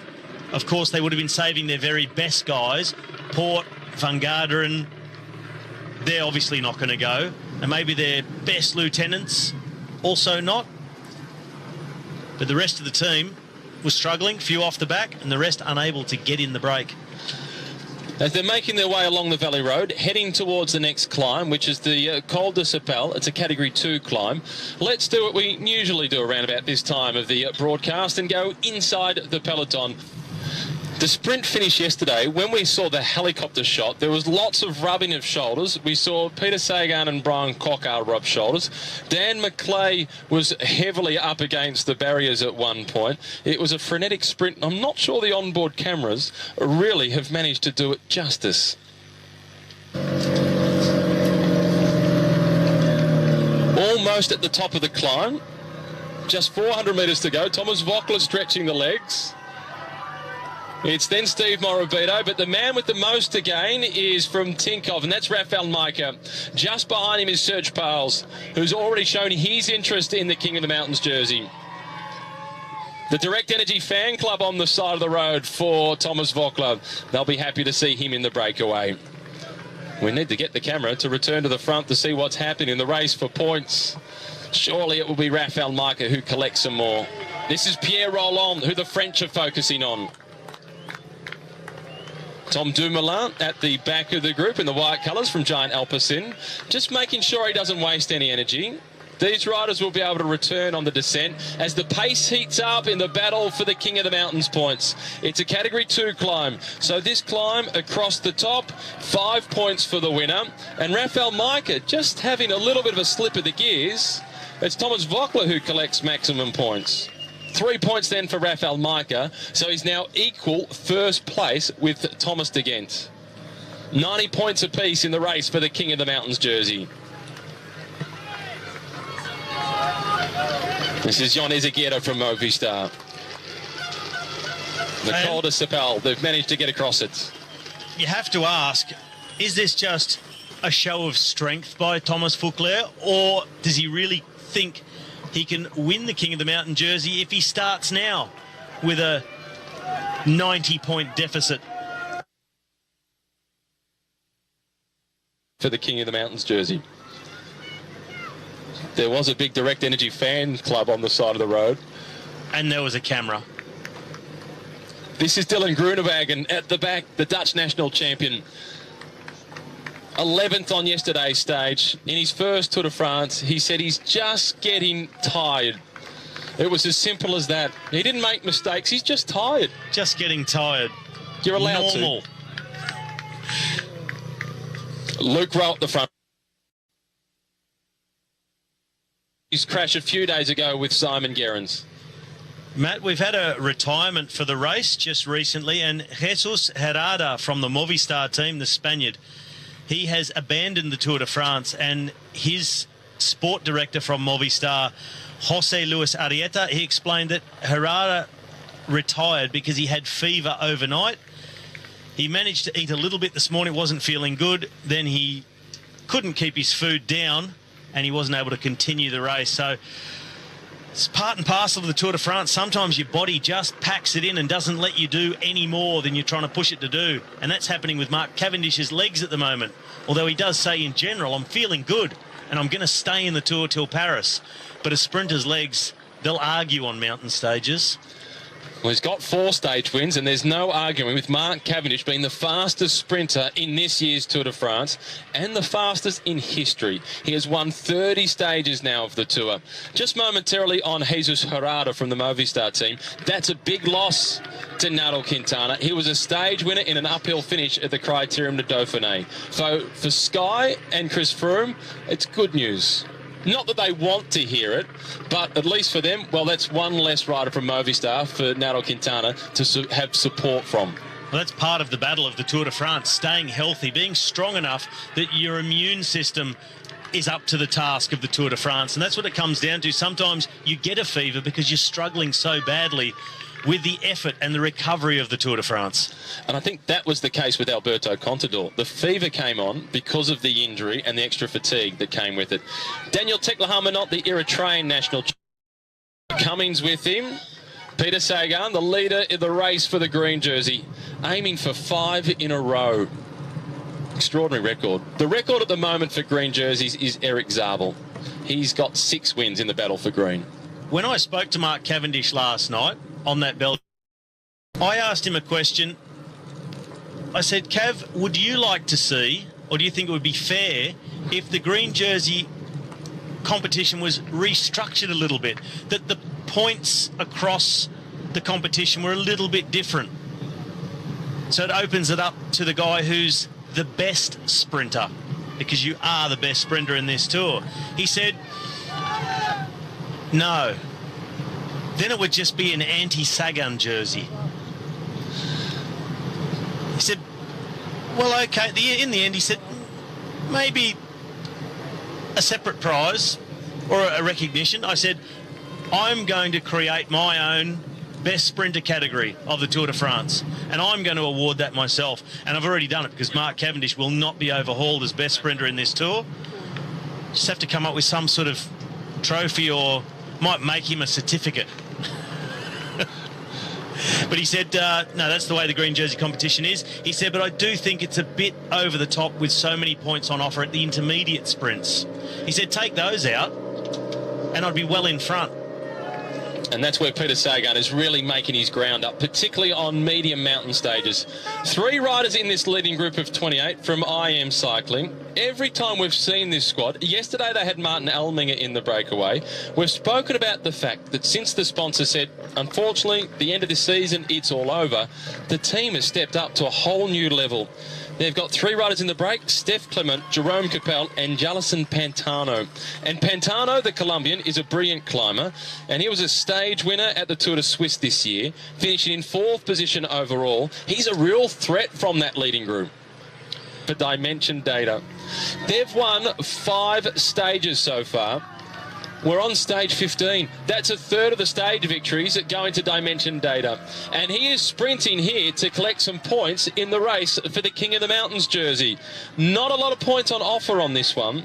This is only a Category 3 climb, so just 2 points for the win. And smartly, Rafael Majka is choosing the economical approach. He's not wasting a sprint on one of the minor climbs. He'll be saving it for the big one, the Grand Colombier, which is outside categorization. And if he gets over the top of that one in first position, it'll be 20 points. But Majka just nipping out of that chasing bunch in the background there to come over and pick up the 1 point. So he's only handed 1 point back to Serge Paul, so he's got a big lead on anyway, but doing the minimum required to get himself a point rather than go head-to-head in a sprint, possibly lose it and waste all that energy. Over the top of the Col de Piers Loop, and it was Serge Pauls collecting 2 points, 1 point to Rafael Majka, which now puts him in the lead in the race for the King of the Mountains jersey by that 1 point, ahead of Thomas de Gendt, who's stranded back in the main peloton.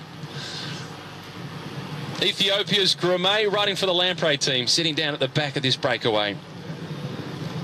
Good to see him in the move, just 24 years of age. He knows what's required to get through a 3-week race. Last year, he finished 2 Grand Tours, Italy and Spain.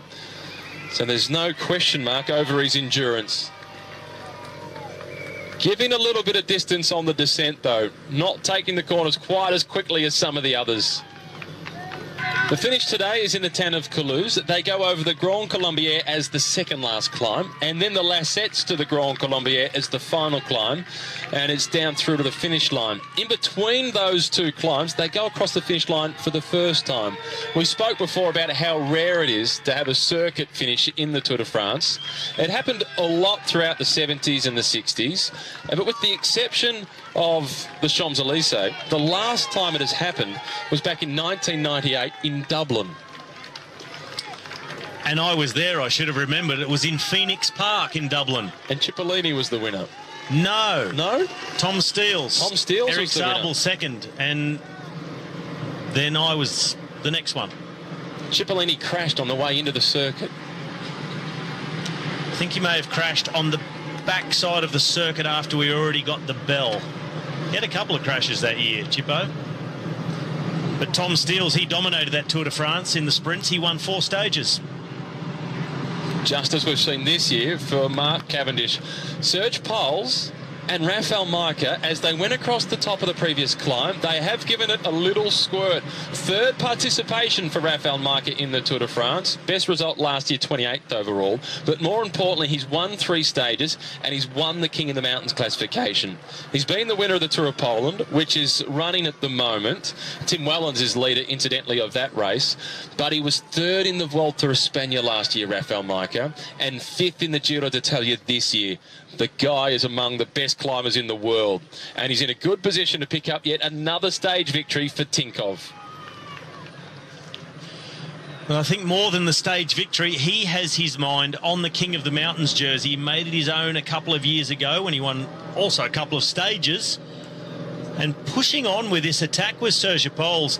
And I found it quite a strange time for 2 of the best climbers in the group to go on the attack on a 10-kilometre slightly downhill valley when you think it would be much easier to open their advantage on a climb. They've gone for the element of surprise. Taking a leaf out of the Chris Froome book. Hasn't he been surprising? He has been. He's been fabulous. 1 kilometre to the intermediate sprint. This is Tom Dumoulin, along with the two riders from Movistar, which is Izagirre and Oliveira. And the pace is really starting to pick up within that group.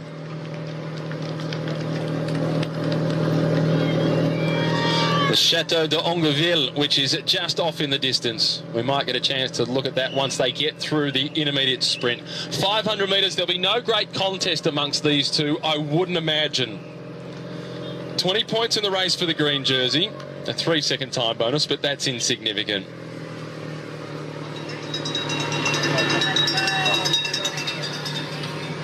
Rafael Majka, he looks to be very sociable. We saw him talking earlier with Ilnaz Zakarin, now having the conversation with Serge Pales, negotiating what happens through this intermediate sprint. And I think it would have been something to the effect of, you take the sprint. I want the king of the mountains. And that's exactly what is happening. But Serge Pales also wants the king of the mountains points, so no great agreement. Reichenbach, or is that Morabito trying to go across? I Am Cycling looking to close it down.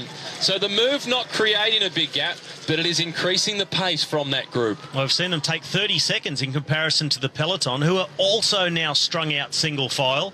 This will be where Stannard and Rowe pick the pace up a little bit, try and, if they can, narrow that gap down. And normally, I think they would have narrowed the gap down somewhat, except for the attack of Majka and Poles, which really inspired that group to really get working together, which they haven't done for quite a while. There's a bit of ingenious farm art there, milking the cow and making the cheese. And they make lots of cheese in this region. One of the key producers that they make in this part of the Jura. Ian Stannard still at the front with Luke Rowe. The longer they stay at the front, the better it is for Chris Froome. Did you see the little hand signals from Stannard and Rowe? They came towards that corner. They get there, they can see what the corner's doing. They give a hand signal as if to say, tight left, a caution sign, if you like, to let Chris Froome know what it's like, what to watch out for, that there's a gutter on the side.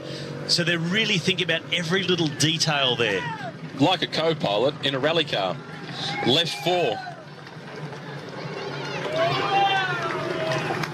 And it is starting to string out at the back of the peloton. Things are getting a little tougher now.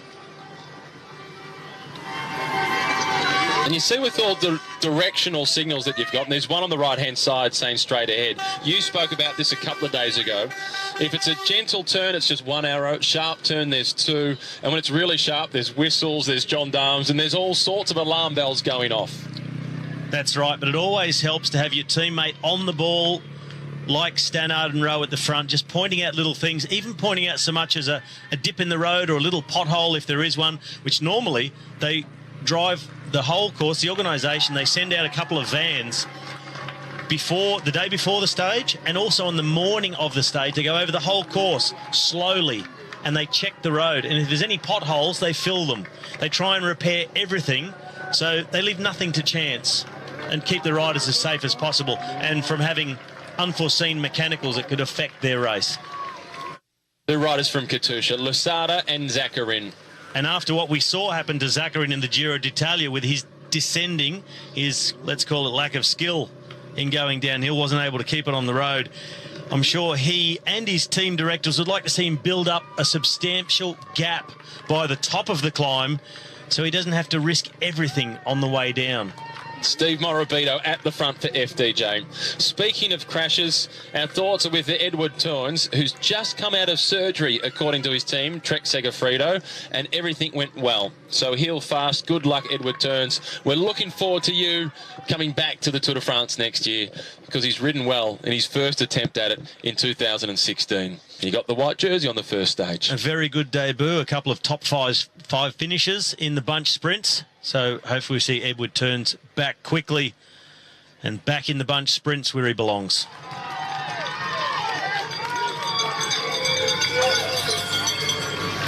gorgeous sunny Sunday afternoon in the Jura. A family picnic on the side of the road as they watch the Tour de France work its way past. And now Serge Pauls, almost at the top of the climb, stretches the legs, and Rafael Majka is shaking his head. He wants to maintain some consistent working within this group, but Serge Pauls has got every right to try and pick up the points. But again, it's only a Category 3 climb, so there's just the 2 points up for grabs if he goes over the top in first position, which clearly he's going to do. Rafael Majka is waiting for the big one, which is still to come, and that's the next climb of the Grand Colombier. 2 points for Serge Pauls, but the big climb of the day is about to come, and across the top of that one, there'll be 20 points up for grabs. So Serge Pauls, he now moves up to around about 55 points in the race for the King of the Mountains jersey, and Rafael Majka is on 92. Some big ground to make up. So he's attacking for the top of those climbs, but not really making a dent in the lead that Rafael Majka now has over him.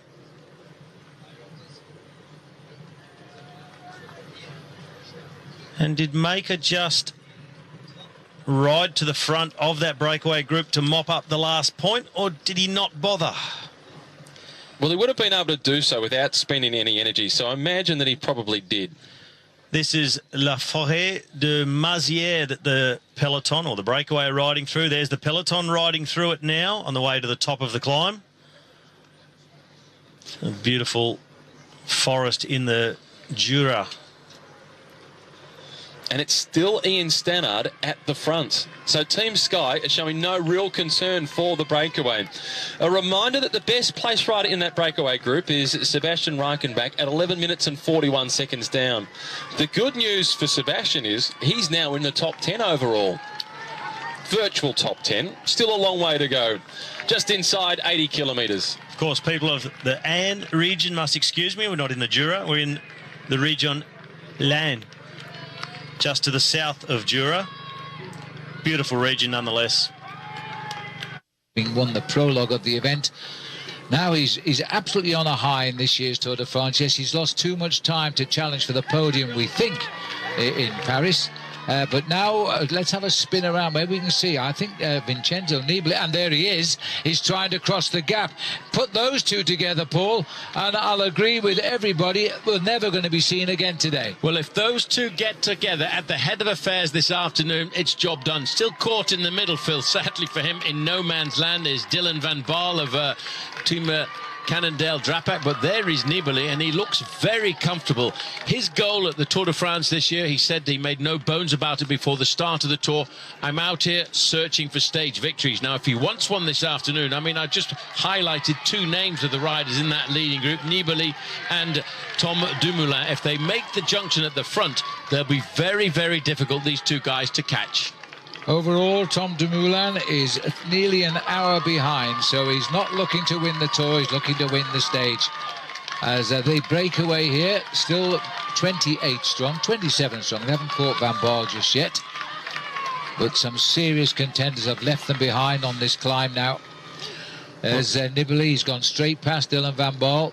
There in the distance, you can just see the white jersey going into the shade of Tom Dumoulin. And of course, having won the Giro d'Italia this year, Vincenzo Nibali will know just how good Tom Dumoulin has become over the last number of years, which is why he's probably the only rider in that group of 30 riders that Vincenzo Nibali wanted to be with. And now that's why he's trying so hard on this climb. And by the way, we're not actually yet on the categorized climb of the day, because that comes in about 10 kilometers time. That's when we start the Grand Colombier, and I think Vincenzo Nibali, he wants to make the junction, Phil, before we get to that point. Yeah, this is why they've talked about this being such a hard stage. Even there are a number of roads here which don't have categories for the King of the Mountains, yet they're well worthy of second category climbs. Well, that obviously says Hautacam, which is the region we're in right now, and they are putting a love sign up there for Nice, because let's not forget we're still in 3 days of mourning in France for the tragedy that happened in Nice a couple of nights ago on the 14th of July.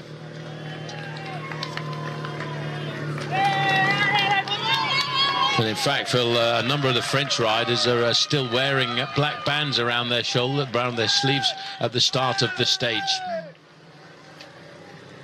7:20, about the biggest we've had. Back to the main pack. And now if Nibali, he's got his tempo going, this is not an official climb at all. We are just about 7.5 kilometers from the official start of the giant Col de la Combière, which is a 12.8 kilometer climb. Well, I and think there we are, officially, what did you say, 8.2? Is that what I said? I think you're pretty close to that, Phil. That's about 5 miles of racing. Vincenzo Nibali has seen this as the moment to try and get across, but look at the reaction coming behind, because they're not giving free tickets out this afternoon, and they're all trying to nail back Vincenzo Nibali, but he is looking after the man in front, Dumoulin.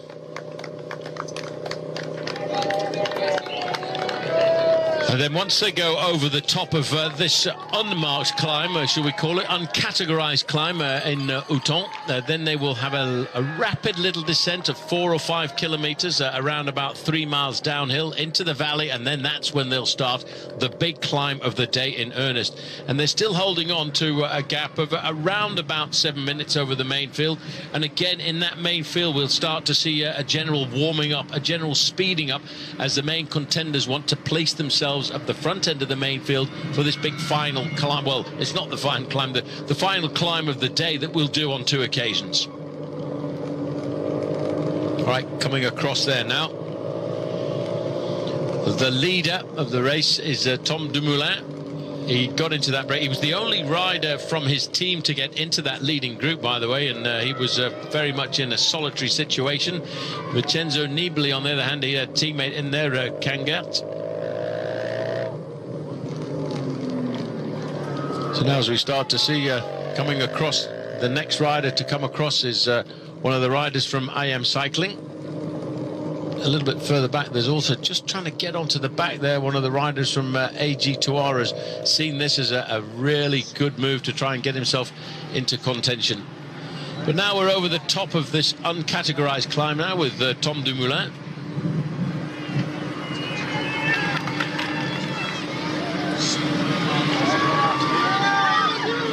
Good chance to see that, and having a quick look down there, he's in the largest gear that he can get himself into. And now Nibali has been joined in the second position on the road by a couple of other riders. As we look a little bit further down the road there, you get a chance now to see that is the main field, still under control, under the pilotage of Team Sky. Froome sitting right at the back of that long line of riders there, his teammates all the way up alongside him. But they'll know. Well, Dumoulin has got 20 seconds advantage over the group of Vincenzo Nibali. Sad exit for him from that race last year when he had a pretty bad crash. Not 3 days into the race, but they're now leading the charge here now. Pantano at the front there, it's his first tour as well. They're actually closing in on him, because the last time check I got over race radio was it was down to 18 seconds for the 3 chasers. So if they do make the junction, we will then have a very solid leading group of 4 riders. Just over 2 kilometers to the official start of the Grand Colombier, and they've got him in the distance now. They're closing in on him. They're going to hit him just as the climb starts. Well, in fact, I'm not sure that they're closing in on him. I think he's, in fact, waiting for them to make the junction. I think he sees this as a good opportunity, because, after all, there's still a good 62 kilometers to go to the finish. And that's why I think he's sat up and waited. He realizes he needs some assistance over this next climb of the day. Look at Vincenzo Nibali just looking over his shoulder. He's calling Pantano to come forward. And Pantano, by the way, rode an excellent Tour of Switzerland. He finished in 4th place overall and won himself a stage. That was the big stage race. 2 stage races really used as preparation for the Tour de France, the Criterium de Dauphiné, which most of the big contenders used, and the Tour of Switzerland. And Pantano, the rider in the middle there, a 27-year-old Colombian, is an excellent climber, and it looks like a pretty good descender there as he goes up through the inside. He also, back in 2010, finished 3rd overall in the Tour de l'Avenir, which is, although a race for the developing riders, it is always an indicator that if you can win that race or finish on the podium, it gives you an indication of the ability to ride well in the Tour de France. So Dumoulin just sitting on the back there, just recovering a fraction. He's had a great race so far. Very, very dominant in the individual time trial a couple of days ago, and in fact in the middle section of that individual time trial he rode at approximately 57 kilometers an hour average speed. Yes, I know that was because he had a cross tailwind, which was very helpful, but you try riding at in excess of 30 miles an hour for about 20 miles, and that is what Tom Dumoulin was able to do. He now makes himself the #1 favorite to win the gold medal in the individual time trial in Rio de Janeiro, just about 2 weeks after the end of the Tour de France. His other challenge, though, will come from the man who currently leads this race overall, Chris Froome, who got a medal in the individual time trial in London. He finished in 3rd position to get himself a bronze, and he said that was probably one of the proudest moments of his career, to climb up there in 3rd position behind Bradley Wiggins, who that year won the Tour de France and the Olympic gold medal in the individual time trial.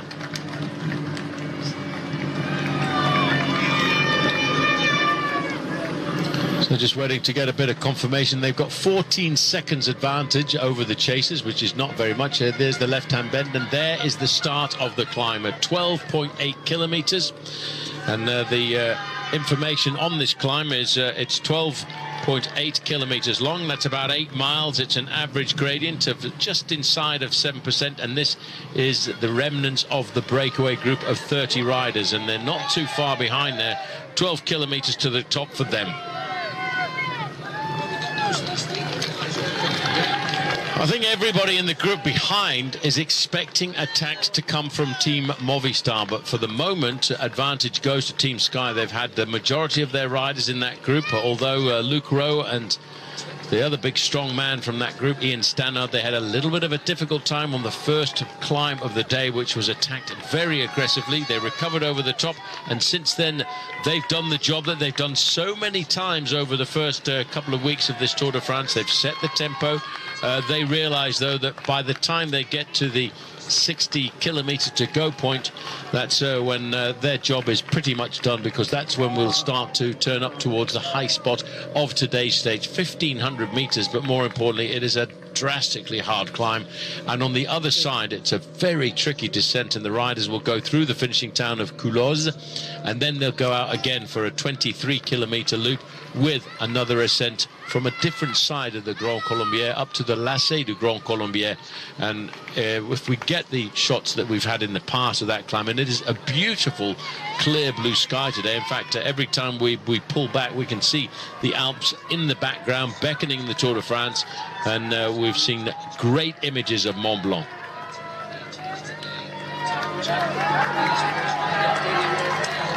So Nibali there, as you can see, is really starting to wind it up there. He's looking for a little bit of a gap if he can, but I think the better part of valor here really would be to stay together. We've got 4 solid climbers who will collaborate on the early slopes of this climb. Pantano had a great Tour of Switzerland with a stage victory.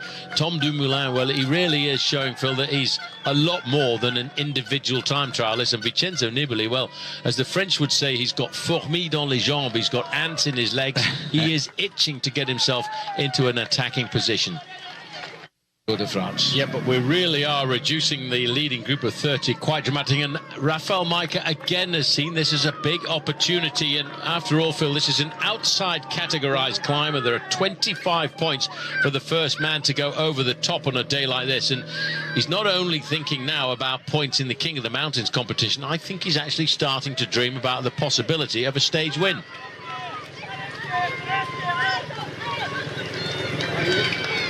Well, I'm hearing all the sprinters are being dispatched out of the main field. Tom Dumoulin in this breakaway made a determined move. He's still joined by Nibali, but the wrong way now. They're going away from the lead group together. Well, I mean, this is Haimar Zubeldia, one of the third oldest man in the race too, vastly experienced. He's losing ground, 69. Well, I have to say, Phil, that is a bit of a shocker to me. They made the right move. Tactically, they knew when they needed to make the move, but they've just not been able to follow up. It's still 8.5 minutes, and it's still all of this pacemaking being done by Sky. It looked very much there as we took a quick glimpse back to the main field, as if Luke Rowe and Ian Stannard were starting to disappear. And that's not really a surprise. They've done an awful lot of work over the undulating part of the course, but now we're getting into some serious mountain climbing.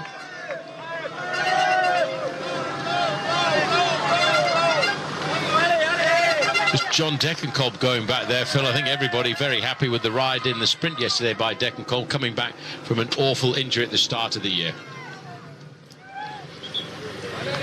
Vincenzo Nibali now on the defensive. He's at 40 seconds from the leading group, which has come down to around about 7 riders. Again, one of the riders who's got his mind fixed on the month of August. Let's not forget already the winner of the Giro d'Italia this year with an amazing comeback in the last 4 or 5 days in the mountains. He came back from 4 minutes overall to eventually win the race, and came into this race and said, look, I've come here as a big helper for Fabio Aru, but today he looks to get himself into the breakaway. Well, another rider slipping away here. This is Jon Izagirre. Izagirre had also an excellent Tour of Spain, and he and his brother were both in the Tour of Spain, which happened just a couple of weeks before the Tour de France. He finished in 2nd place overall, Jon, and also won himself at the individual time trial. Pierre Rolland, well, he must have been thinking Christmas had come early when he got into a breakaway like this, but now we're starting to get into the tough climb. He's really pretty much on the defensive. So let's have a quick look, see if we can identify the riders. It was 7. It looks as if it might be 8 or 9 riders now. This is Serge Pauwels on the front. Pauwels has made the junction. Reichenbach is in there as well. The second group on the road here. Bennett is in. The LDs are all dropped riders now, going backwards from this breakaway, including it's Albacini, this rider here, 202. This is even further back from the peloton. Yeah, these are the riders from the yellow jersey group now who are being eliminated on the early kilometres of this penultimate climb of the day, the outside categorised Grand Colombier. We've seen a lot of the big sprinters eliminated from the yellow jersey group because this is a tough climber, Phil. Almost 13 kilometres, 8 miles of ascension. And to make matters worse, they've got to do almost the same climb once again before they get to the finishing line for the final time. That's right. There are actually 4 roads over this mountain, 4 different directions. As we go back to the first climb of the mountain at the moment, and Pozzovivo is feeling on a good day here. He went early, he got caught, he's gone again, while the riders he broke clear with have been dropped. So Pozzovivo in his first Tour de France, he is a good climber. Now trying to get this group workmanlike.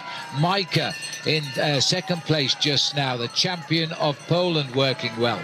Well, just looking at the rider on the front there, Phil, Sebastian Reichenbach, if he gets to the finish with his advantage right now over the main field, he'll be creeping up into the top 5 in the overall standings. All of the red line you can see there on the road ID profile has been done and dusted. We are now very much on this penultimate climb, the Grand Colombier. Almost 13 kilometres, 8 miles of climbing, goes from 2,000 feet and peaks out just inside of about 4,500 feet up at the top. Our helicopter showing you the top here. Looks like we have a nice walking trail or even a mountain bike trail on the top of this col. We won't be going quite that high today. As I was saying, there are 4 roads up. We're using 2 of them today. As we swing, we will see the finish before the riders go back out for a 23.5 kilometre return to the same climb but a different road. 8 minutes 40, the spread of the men who matter. This is the second group of chasers now on the road. They're chasing the 2 leaders, Micah and Zakharin. And this is a pretty strong group too. It's a 10-man group, but still Sebastian Reichenbach is in that group. He's looking to move up well in the overall standings today. Another Frenchman in the group, Alexis Villermoz. Danny Navarro is in there, Yalens and Pantano in the chasing group just behind these riders, and the distance between them is not much more than about 25 seconds as we start to see a little bit of organisation coming. The other rider in that group as well, just sitting not too far away from the front in the Movistar jersey, is Nelson Oliveira, who rode a brilliant individual time trial a couple of days ago, giving us the indication that he is in good form. But the man who could be quite dangerous if this all came back together towards the end is Julien Alaphilippe. Despite a very nasty crash in the individual time trial, he's a great descender because he's a rider who comes into this top end of the sport from a cyclocross background. Down amongst the forest here, this is the peloton. Chris Froome with the yellow jersey, just trying to pick out the white jersey of Adam Yates. He is down there. I think he has only one teammate left with him on the Orica Bike Exchange squad, but he seems well capable of handling himself. Bauke Mollema also there, looking very, very good indeed. The peloton coming to 5 kilometers from the summit. The leaders are at 2.2 kilometers from the summit. And again, when you look into the face of Vasil Kirienka, he's just concentrated on keeping the pressure on. He will ride like this for as long as he can. You can see all of those riders, once they open the shirts a fraction, you can see a band around their middle. That in fact is a band that will give them an indication of their wattage, their RPM, their revolutions per minute, their cadence, and the speed that they're doing on the road at the moment, as well as a quick look into their heart rate. And I'm sure many of them right now, Phil, would not like to have access to their heart rates because they're probably all working at about 180 to 190 beats a minute. He's at 5:16, but a 1 minute gain over one or two of the other rivals in this race, with moving up into 6th or 7th position. Struggling now to stay in contact with the second group on the road. Number 19, Nelson Oliveira. Well, he was riding well. The advantage of the two leaders is almost the 1 minute mark. As we move a little bit further up, Danny Navarro paying now for all of the aggressive moves he made. Pierre Rolland, well, he's an awful lot further back at 1:22, 3 minutes 10 back to Nibali, and 8.5 minutes to the yellow jersey. These are the leaders heading up to the summit of the Grand Colombier, and this is Ilnur Zakarin and Rafael Majka. Majka wants the 25 points, 1 kilometer to go. He's building a nice foundation for a second victory now in the King of the Mountains competition. Serge Pauwels leads the remnants of the group. Looks there's only 8 of them there now. Meanwhile, Aru trying to bow to Astana's audacious move here. It's good to see them take on the Sky Boys, give them a bit of their own medicine. Sky have been content to set the pace and control the race. Nobody's challenged them. At last, Astana are trying. Well, the idea is to put plenty of damage and plenty of pressure onto Team Sky and stop Team Sky setting the tempo that is comfortable for themselves. But in the leading group now, there's a lot of damage being done, as there is all of a sudden a fair amount of damage being done in the yellow jersey group. And if you look behind at the faces of these riders, that's Wouter Poels in 3rd position for Team Sky. They are now being put up against the ropes.